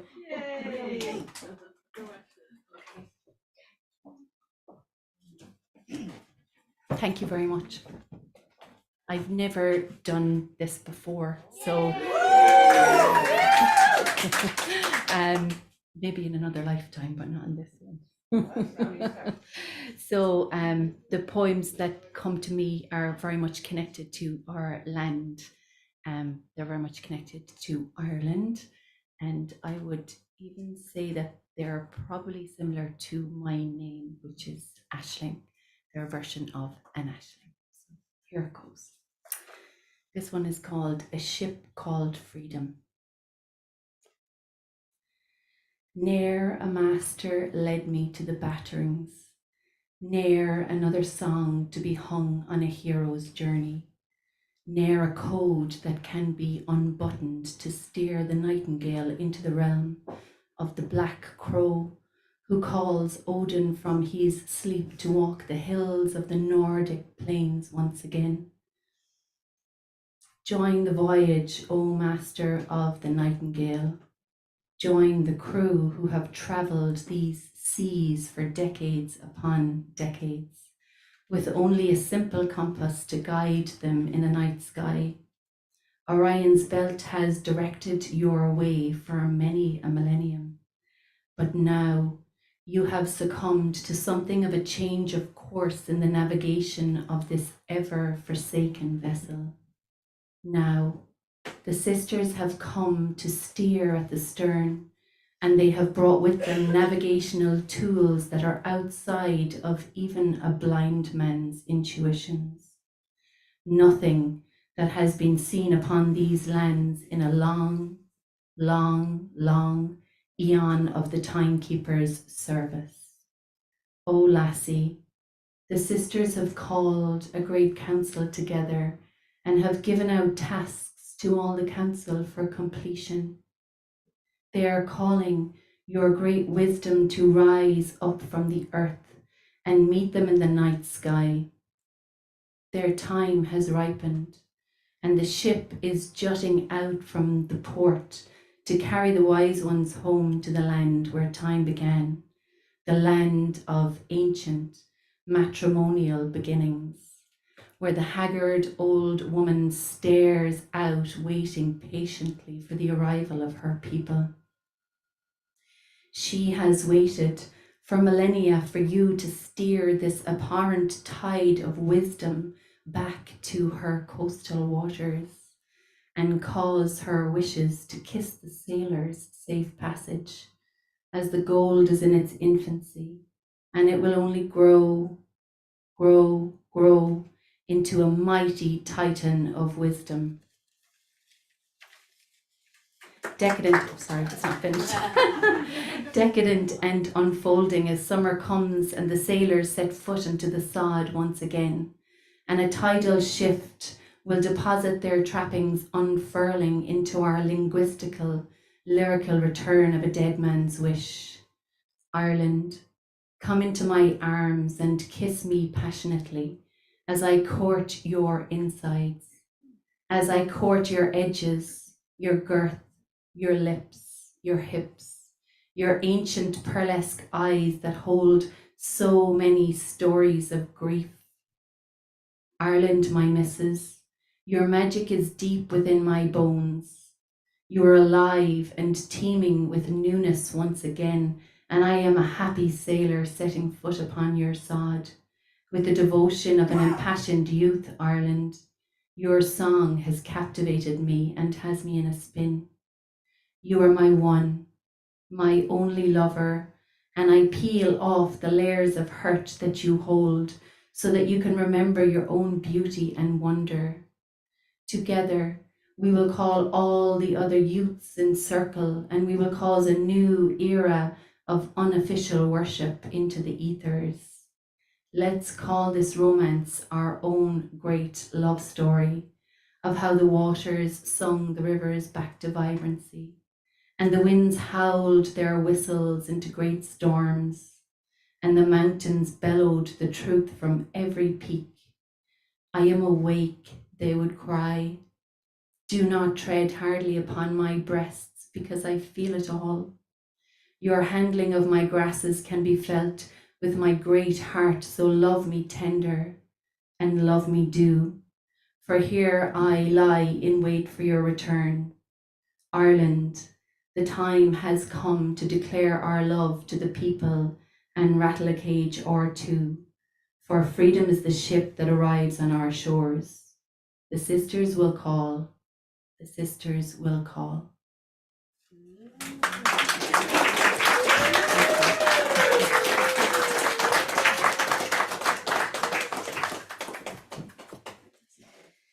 Thanks so much, Aisling. It's been a while since we got a woo at the end of it as well. Gorgeous and very, very nicely read. Was that your first time reading here or at all? Kind of here. Okay. Well, I hope to see you back again. Can I ask you as well, did you have 3 arrows to yourself, or did Kate Manning have one of the arrows? You have Kate Manning.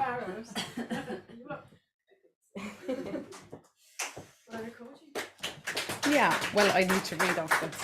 Okay. Yeah, so just first of all, this is unplanned, so I just chose something out of my phone that I had written down. Yeah, so actually a lot of what I write is to do with nature and just our disconnect and the reconnect back. So this one is born of the wild. Domesticated, pristine, polished, a little too perfect for real life. Beyond the ravages of the savage animal they were born from. Skin torn and scarred, shaped by the elements, rings and sentiments from the hands of time. Unravel yourself, let yourself go, take down your hair, allow the wind to sweep you, the soil to nourish you, the salt to awaken you. Your body aching for revival, a soul confined by conditions. Break free, dear one. You are forged from millions of years of divine architecture, wild intelligence. The one who hunts, the ones who shine, those who hurdle and those who whine. We remember a deep calling, a yearning, an insatiable desire to be home. On a planet that is not theirs, but ours. Shared between big and small, my breath is yours and your heart is mine. The animals are calling you back to your true self, your wild self. The lions roar, the sap weeping, the shell cracking, the acorn bursting. Come back, she said. The bark is exuding deep oils for your remembrance, wild waves mirroring your feminine radiance, trunks of grand stature, your masculine poise, created from the battles of explosions, beyond the human mind, understood by the wild ancient heart of man.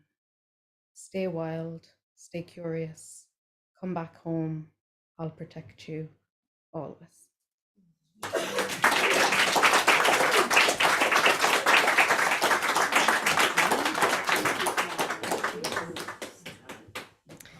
Thanks so much, Kate. I love that. Like, just had this on my phone there. So, thanks so much. Now, next up, the fabulous Catherine Ronan, please.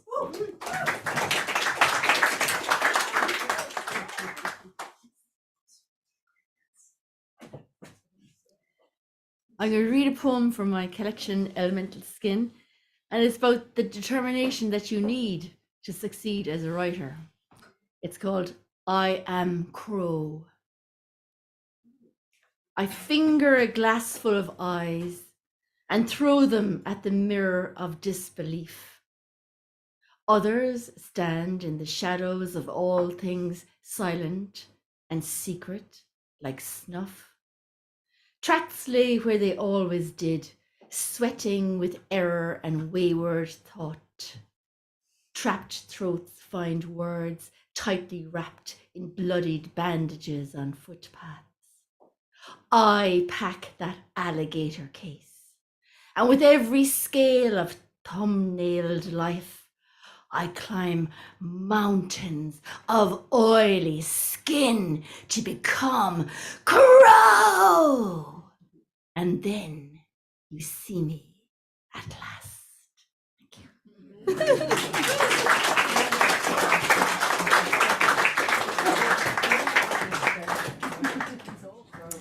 Thanks, Catherine. And it's a fabulous book. I can't help but not read it in your voice, a lot of the poems, which makes it extra fun.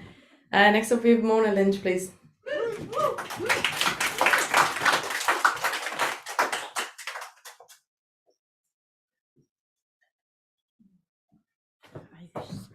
Thank you. I wish I hadn't put my name down now. How do you follow those? This is a little poem I wrote after attending a funeral outside Bantry in West Cork. It's called Homage. The fields were silent, waiting, expectant.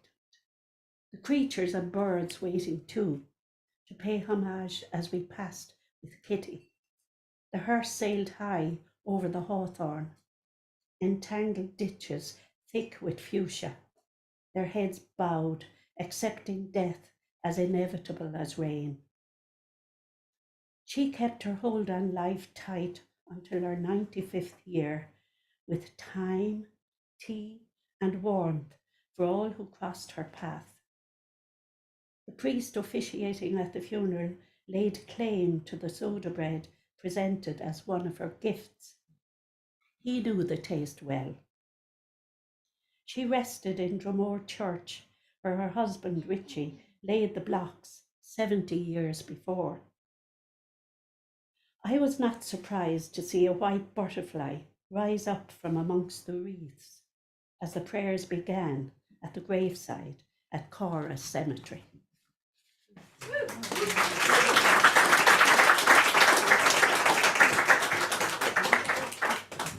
Thank you, Mona. Next up, we're going to have Roxanne, please.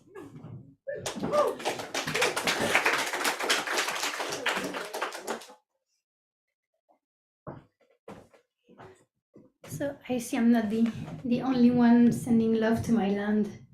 Yeah, it's gonna be a bit long. I got carried away. My most favorite reunion. I'll see you soon. It's settled. Only a few logistic arrangements remain, but nothing too complicated for once. Just because I chatted with him and he said he loved you too. So I changed my hypothetical plans to gather shelter and energy like a purring cat. I'll see you soon, already teary-eyed and shivering from the emotion. Can you promise me I'll never stop feeling that way? That my heart will ever beat when staring at your cathedral from the train? That every time I visit, I'll build a stronger peace with the ghost from my past? Some time travel. I love travel. Another pilgrimage, leaning on the walls I used to call homes, though some I'd rather forget. Landlords change, street names too, but I still see this blonder student floating in my memories.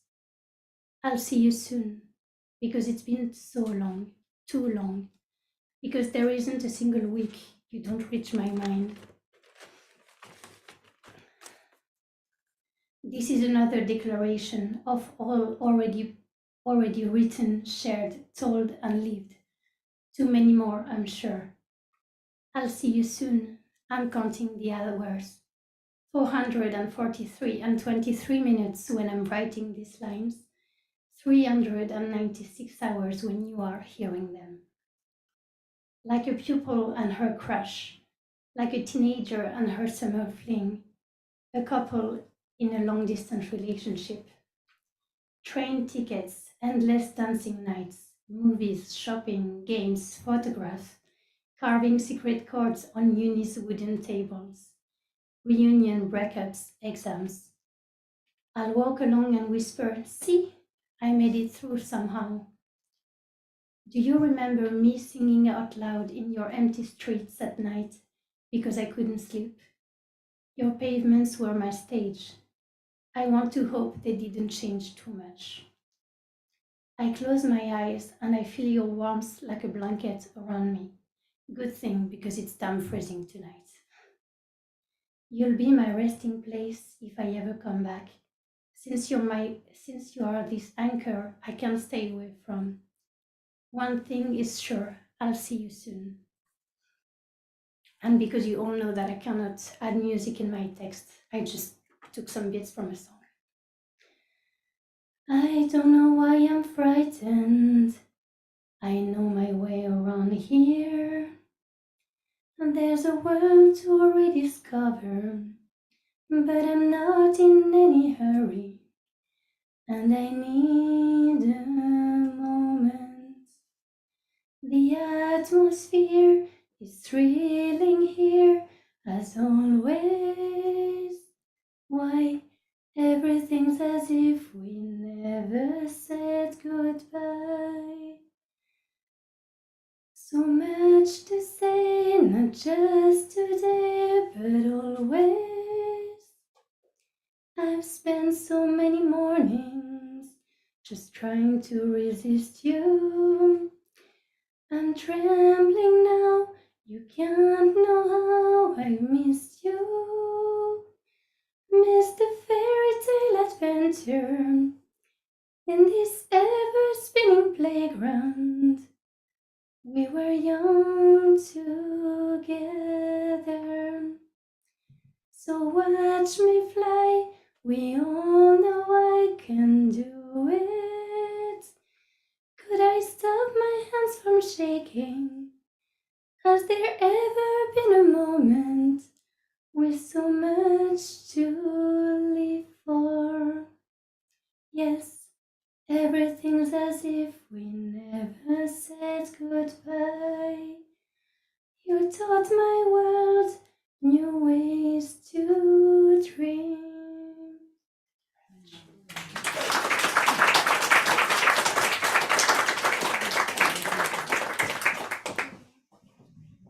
Thank you so much, Roxanne. Beautiful. Next up, so Mike, could we get Carol as Brazil?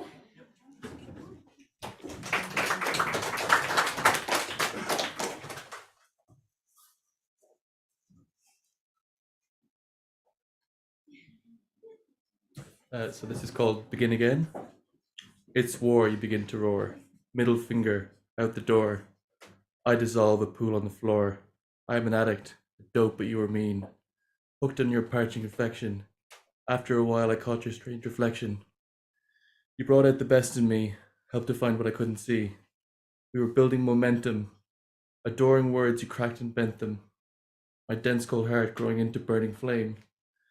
Ashes now, this soul's become lame. What once was a vitriolic ventricle, now nerves numbed, a phantom limb.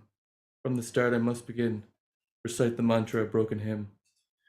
I wake each morning and pull the pin, my mind ablaze in heavy thinking. Repeat each day, avoid the sinking. Feeling, squealing, mind in a trap. Sick of always feeling crap. With shackling thoughts in a burlap sack. Take the reins, I'll get my mind back. Thank you.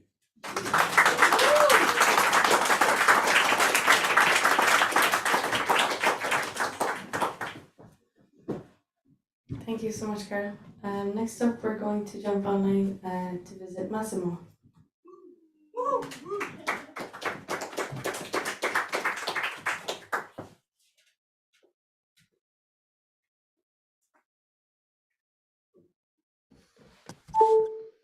Hello?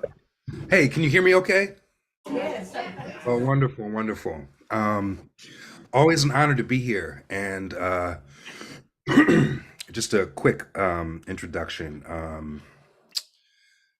When we talk about brilliance, we often talk about it in terms of a person's achievement or their intelligence or some kind of ability. But when you look it up in the dictionary, The first definition is actually physical brightness, and I think that's interesting. So this piece is based on that. So, and forgive me, I'm trying to remember it. So,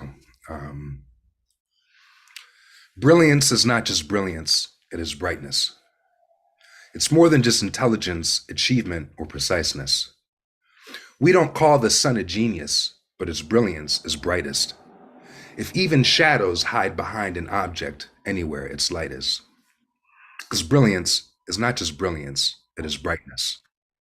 It doesn't outshine, but shines out till space bears its likeness. So as an artist, I remember it's not my brilliance, but my brightness. And not how hot the flame is, but how bright the light is. A drawing of a human may be beautiful, but lifeless. Without the hand that drew it, it is powerless and mightless. Without another human eye to see it, it is sightless. If a work of art is worthless till a person makes it priceless. A rhythm may not skip a beat or be off in the slightest, but cannot groove if there's no room for looseness and for tightness. A code could be expressed for what the meaning of this life is, but if it's hard to understand, then somehow it lacks rightness. Humans are so brilliant, we orbit into space, but have to use a mirror just for seeing our own face. So maybe life is better as a journey than a race. What's the point to reach the top and find the world a lower place? Because greatness in one case isn't in another case, unless it has the basic traits of goodness, love, and grace. Dreams may be powerful, but only leave their trace, unless they have a basic bed of truth beneath their base. Like a song or a story that I'm moved by when I hear, I remember for a moment or remember for a year. But after a lifetime, its value is so clear. It wasn't how good the song was, but just how dear. So if a story isn't true, then may the author be sincere. If love's the only reason any audience is here. I could come with gods above me and an army at my rear. But if I don't come in love, then who on earth would want me near? In life, we may strive to be the best or be the brightest, the strongest or the loveliest, the smartest or the rightest. But like a flame can give its light without becoming lightless, so a candle lights a house of candles with its likeness. But even with no candle, when it's dark out as the night is, I cannot see the sun, but still the sky is far from lightless. But even with no candle, when it's dark out as the night is, I cannot see the sun, but still the sky is far from lightless. The moon reflects the sun's light by borrowing its brightness, and shines not by making light, but being lit where light is. Which helps me see the question isn't which light is the brightest, but if it makes the space around it bright. That's what bright is. So as an artist, I remember, it's not my brilliance, but my brightness. And not how hot the flame is, but how bright the light is. Thank you all so much. Peace and love.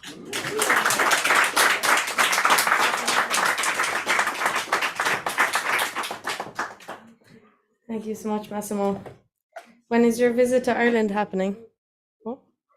August. I cannot wait. I'm so excited. So thank you so August, really? much. Forward to it. Oh, Yeah. it's coming in August. Great. Looking forward to that. And thanks again. August? Is this? I think this is off now. Yeah. Okay, so next up we're going to have Andre, please. Is it?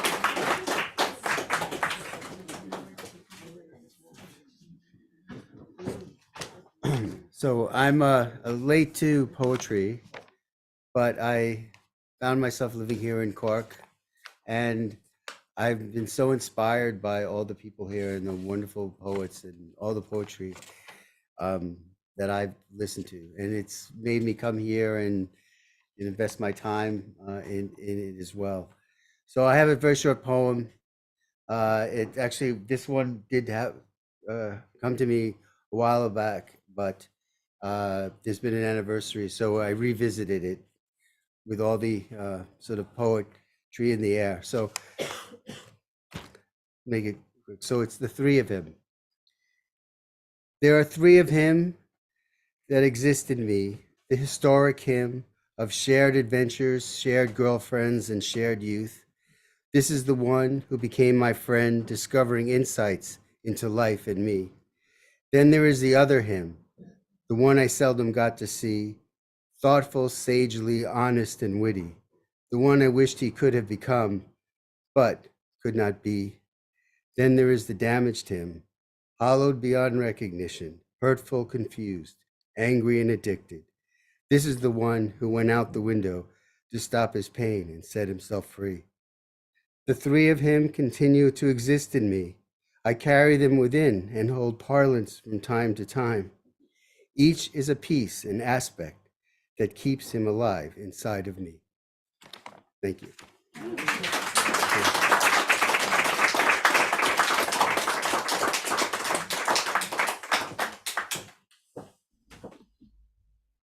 Thank you so much, Andre. It was gorgeous.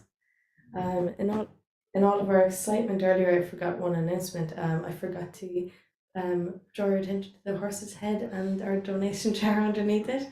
So I'm going to ask Brennan to start passing it around. There's no requirement to donate. It's just if you feel like it, we very much appreciate it. And there's also an option to donate on our website if you would rather do that. So next up, we're going to have Sue Blue, please.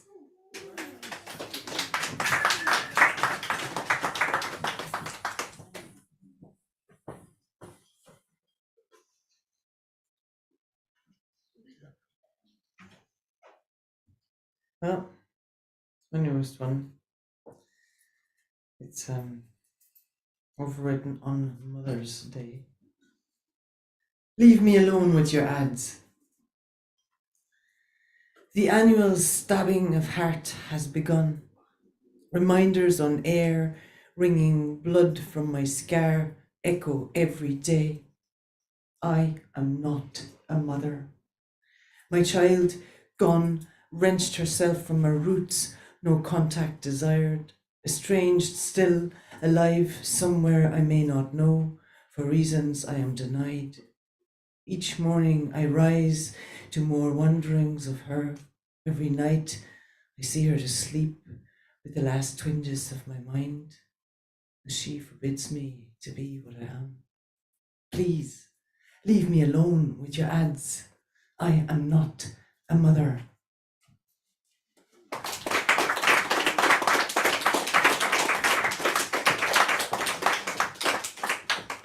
Thank you, Sue. Next up, can we get Jamie Lawton, please?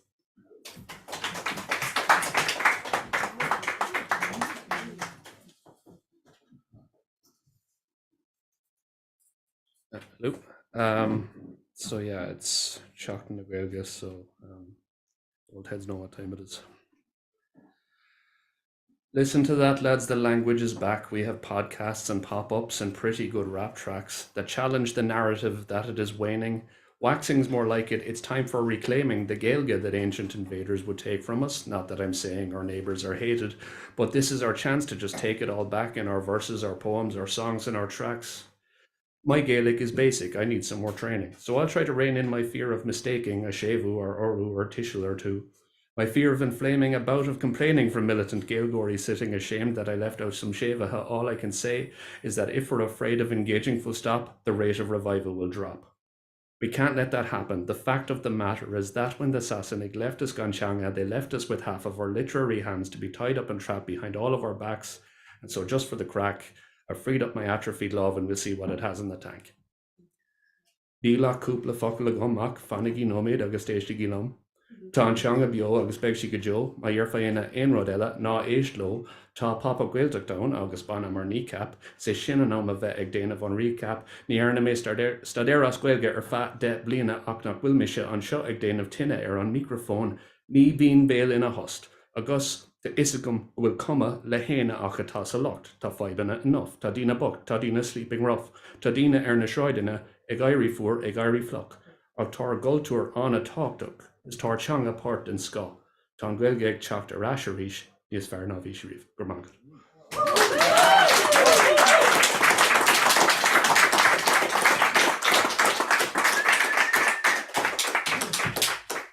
Go on, Jamie, thanks a million. Really good.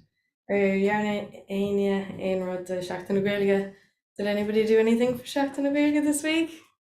Hear of anything that was on? Just out of curiosity. Well, we've all celebrated with Jamie now, so an extra thanks for that. Okay, so next up, could we get Patricia Walsh, please?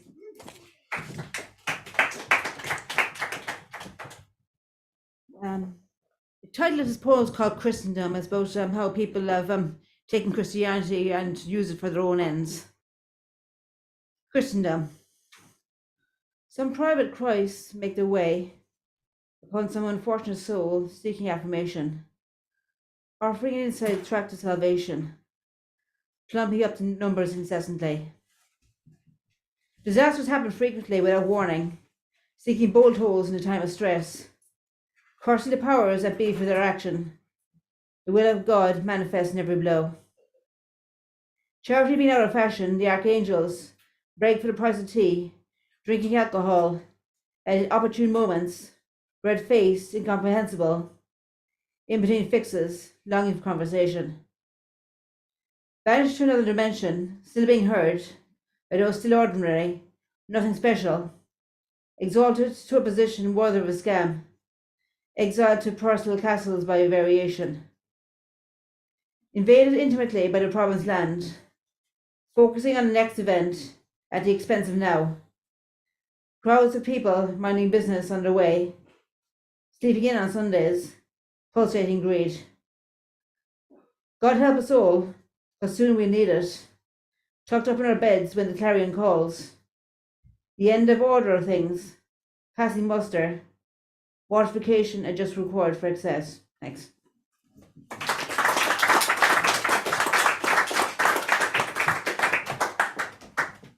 Nice one, Patricia, thanks.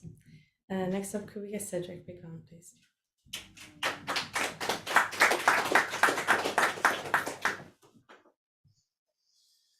So this one was partially inspired by a day when I was not able to write. I'm pretty sure everyone here has gone through that at some point.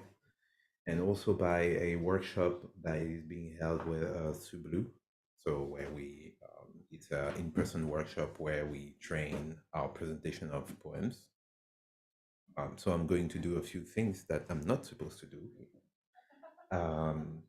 And actually, this is initially, this is actually kind of a note of the things that I'm supposed to remember. So the title is, And Remember This. It's just a few words.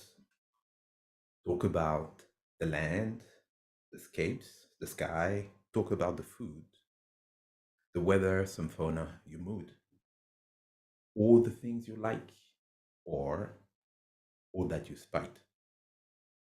Avoid pleasantries. Yours are pregnant riddles.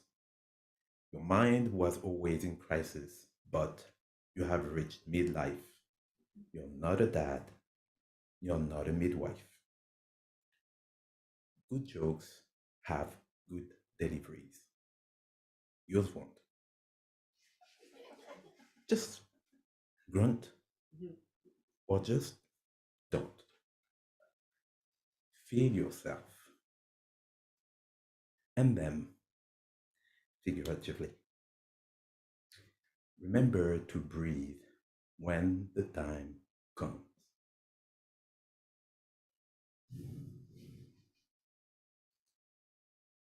But don't do it in the microphone. Finally, remember this. Laugh, loathe, and love the outcome.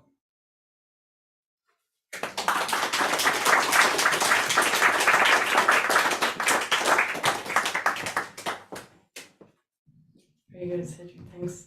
When Cedric showed up earlier, I asked him if he had a poem for the open mic, and he was like, maybe, maybe not, you know, very mysterious. And I saw him at the break, and then he was like, well, I found the start of a poem. Was it great? but it's unfinished. It's like, oh, but I just finished it. So it was very nice, very smooth, the whole thing. Next up, we're going to jump online to Carl Holden, please.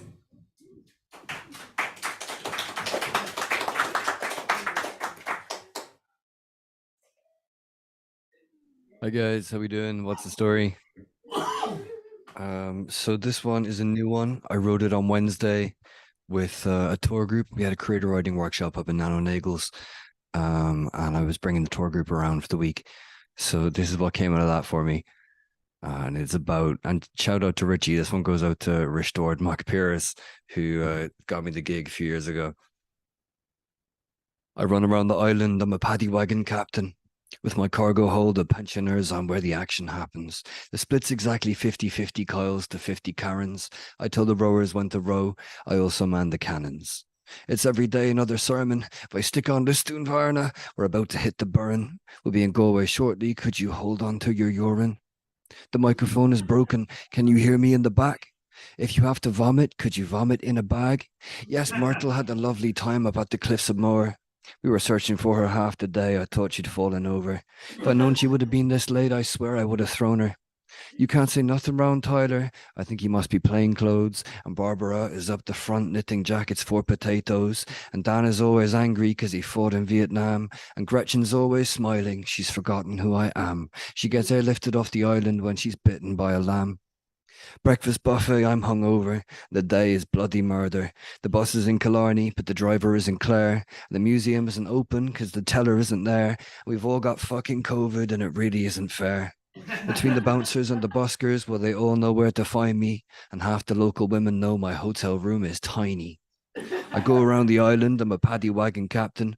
With my cargo hold of pensioners, I'm where the action happens. The split's exactly 50-50 Kyles to 50 Karens. I tell the rowers when to row, I also man the cannons. We eat so well I bust my pants, and as for all the things we drank, we say goodbye, I take their thanks. I fell in love with 20 Yanks. Thank you.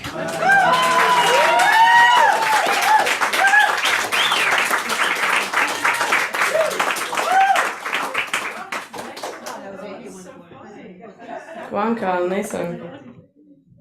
Very, very nice. It sounded great as well, that microphone. It sounded better than what we have going on here, I think, at some stage. We'll all have to go to Carl's house for the next open mic. Next up, we're going to get Philip Spillane, please.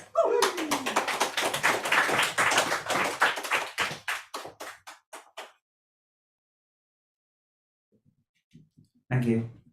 So, as some of you might know, I'm a bit crazy. And one thing I'm crazy about is about holy wells.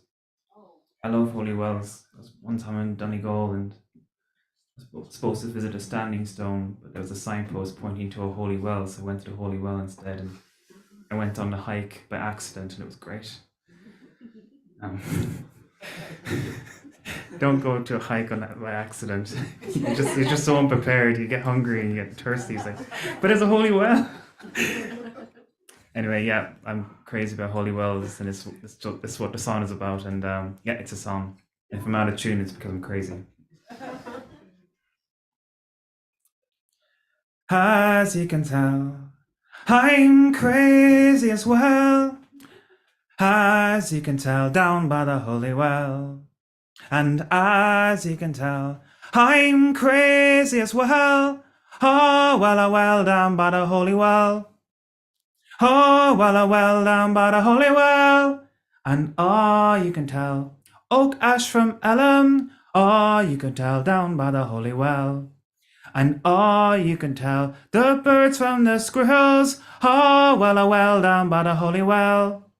Oh, well, down by the holy well. And oh, you can tell, nuts from shells. Oh, you could tell, down by the holy well. And oh, you can tell, the pool from their pebbles. Oh, well, down by the holy well. Oh, well, down by the holy well. And oh, you can tell, I'm under a spell.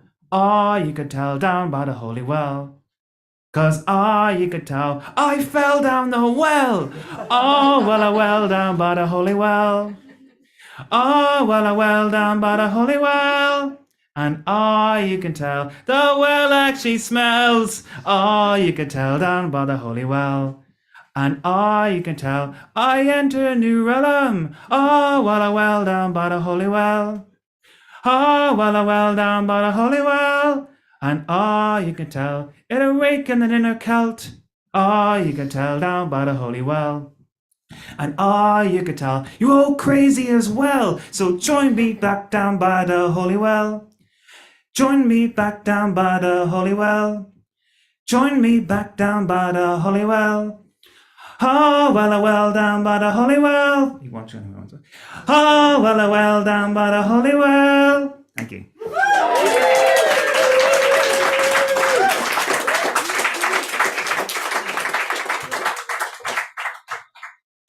Beautiful, Philip. Thank you so much.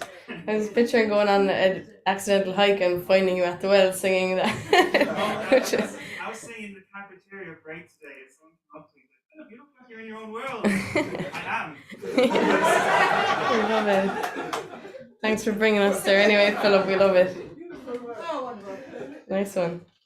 Next up, we're going to get Brendan Duffin, please.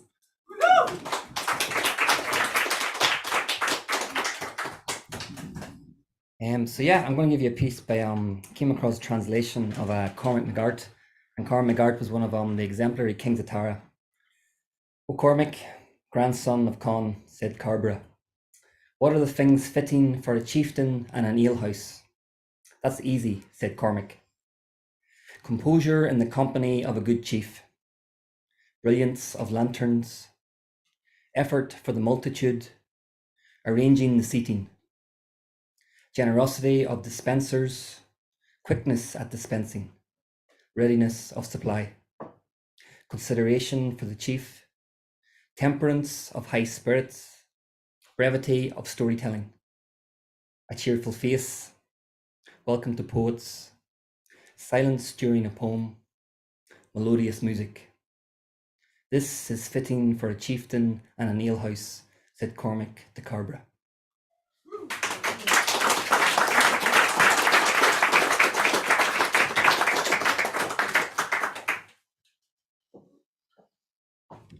Thanks, Brendan. Next up, we're going to have Kieran McCartan. And is there anybody in the room who would like to join the open mic who hasn't? Serious finger being pointed there to the alert man at the back of the room. There's one just to flag you, but please welcome now Kieran McCartan.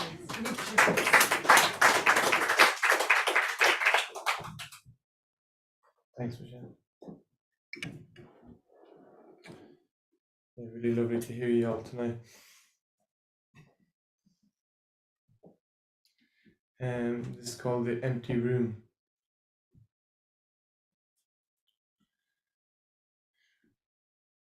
I only wish to speak when the room is empty, so that I'll have a direct line to the thought police and say, hello, thought police. Here are my thoughts today. Could you verify them for me? Channel the multi-dimensional swirl of color and noise that makes up my perception of reality. The playing field, negotiation table, kitchen, temple, study. Could you gently caress my thoughts and passions, alter their direction to make them servants to your cause? Such is my faith in your teachings and ambitions that I can think of no greater course of action, no more noble path than to surrender my instincts for navigation to your grand design. I only wish to speak when the room is empty, and if the room isn't empty, I'll take my empty room for a walk. I'll bring it on the bus with me and examine its paintwork. I'll manage the detail of my assigned corner so that it appears to be a platform. I'll arrange the stage with style. Orate in the way of the conscious and awake, free of thought and purpose, while willfully unconscious. I will give to you my consciousness for a free pass into the realm of the righteous. I will liberate myself from the responsibility to discern righteousness from the many other paths which can collectively be referred to as the wrong. I will hope only for praise, petty stimulation, and a massage from my ego. I will entrust you to decipher for me the difference between underweight and overweight, the sexy and the unwanted, the funny from the staid, the safe from the unsafe, the offensive from the non-offensive, the amicable from the contrary, the terrorist from the freedom fighter, war from genocide. I will surrender this power to you because I trust you and it is easy.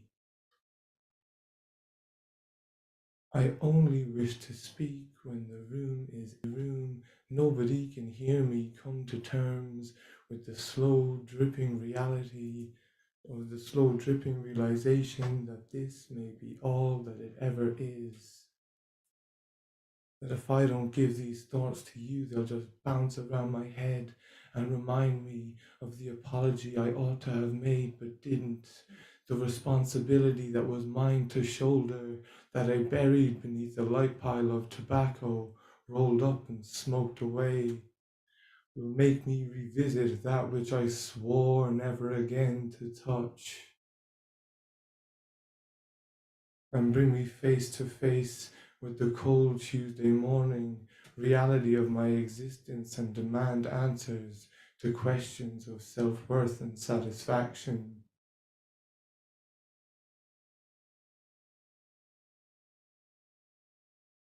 To reflect on decisions that have brought me to this point of realization that the grass is exactly the same color no matter the side you're on. Ask me why I focus so long on tones of grass without ever looking up to see the sky. I'd have to ask myself why. Thank you.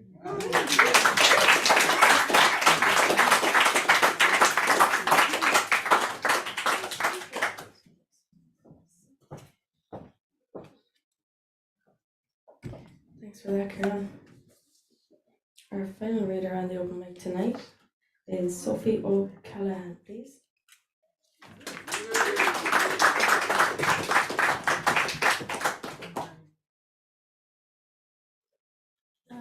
Hello. It's my first time joining.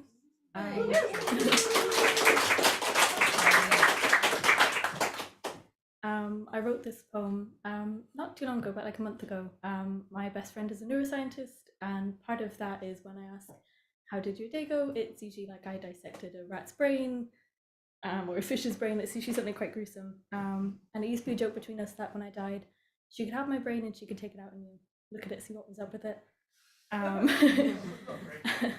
And this poem was about if you were, married to someone and they were a neuroscientist like that, and you had promised them your brain, and then maybe when it comes down to it, you aren't so keen on that. Morning rolls up her sleeves and gets ready to make what she can of the day. My love rolls up her sleeves and gets ready to make what use she can of me. I know the process. You've told me all about the rats' heads. Brains snapping clear off their spinal cords with a wet, hollow slock, after you sawing clean through the little shaven skulls. You are quite practiced, and if we were doctor and patient, I'd be put quite at ease by the surety of your steady hands. That's not what this will be. We joked about me letting you have my brain when I died, for years. What better parting gift for someone who studies these things? I must have agreed too eagerly one joke, nodded along too sincerely, and because I cannot bear to disappoint you, my girl, I do it. I agree to let you have me, or at least the bit you want. We set it all out in writing, I joke, like vows. You huff out a quick breath to indulge me while sweeping another few pages at me. The upshot, in my love's words, of me dying so young, is finally getting in there. She presses a cool finger to my temple. Later, I am resting my shaggy head on her breast as she combs her long fingers through my hair, meeting initial knots with authority, combing and combing again and again, sending me off, a lovely lulling rhythm beating along with her heart just under my cheek. She slows, beginning to pet more than she combs, still soothing enough. I am almost off when I feel it. She is oh so gently grasping my skull through my hair. Thank you, darling. Eyes open in an instant, doziness thrown off like a duvet in summer. Of course, my love is out on my lips long before I can get my eyes to close and rest again. Morning ties on her apron and gets ready to deliver us our daily bread. My world shrugs on her scrubs and gets ready to saw open my head. She holds my head up and croons, "Come on, darling, do it for me. The dye will help my samples show up so much better in the scans. Just a few more sips. That's it. That's better now." She strokes a long, clean finger up and down the divot at the back of my neck, where I'll be made to go slock soon. Well, anything for my girl. I am very close to death now, and she knows this, as she is very clever. I am very close to death now, and I know this, as animals often seem to do. I'm past the kicking and crying stage of death. All that's left of me now is whimpering and twitches. But animal instinct stirs something in me and advances me enough to roll and then drop. After a whimper and a few almost breaths, I receive the rest of my loan. I love her, but this isn't right. I know it. I knew it when I agreed. She knows it as she prepares her tools for the deed. I'm sorry, my love, to have let you down like this, but I'm crawling off down the hall to die out the back between wheelie bins, as rats do. I know he's here as an envoy, sent to find food, but I use the last little bit of nerve life in coming into my hand to ever so gently, ever so fondly, stroke my companion's softly bristled flank. He ignores this, out of politeness, but throws up one wet eye up at me as I breathe out finally. "Hello, brother." Somewhere down by my shin, somewhere non-committal. Not an ear or a hand, but somewhere he can jump away from at a moment's notice, in case I sparked back to life. I feel it. My last known sensation is a testing of flesh, not yet a gnaw. Either way I was to be consumed, but let it be out here amongst friends. Morning collapses, spent, onto an old armchair, resting her weary feet. My love drags off her scrub cap and bares her teeth, weeping in defeat.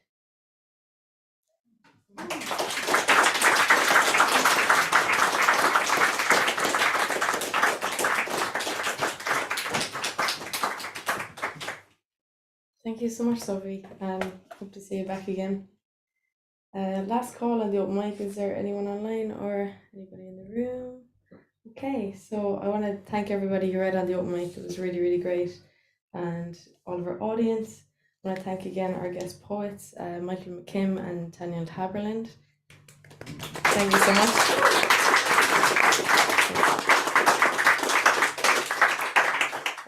Thanks to everybody who read on the 5-word challenge, including our winner, Jen. And just a reminder that you can send your 5-word challenge poems to submissions@avail.ie. So could someone send their poem today and it could be in the book next month? That's quick turnover, guys, if you want to edit those poems and send them on.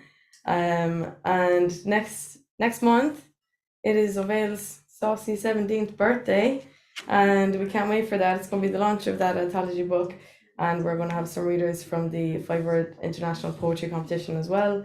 And as per tradition, we will read not our own work but work of another poet on the night. And for now, we are going to go to mains as per usual. Yes. There's the exhibition of my album digital art collages that illustrate the poems in Roxy Library at the moment until the 22nd of March. Great, lovely. Congrats, Sue. Okay, thanks everybody. Good night. See you next month.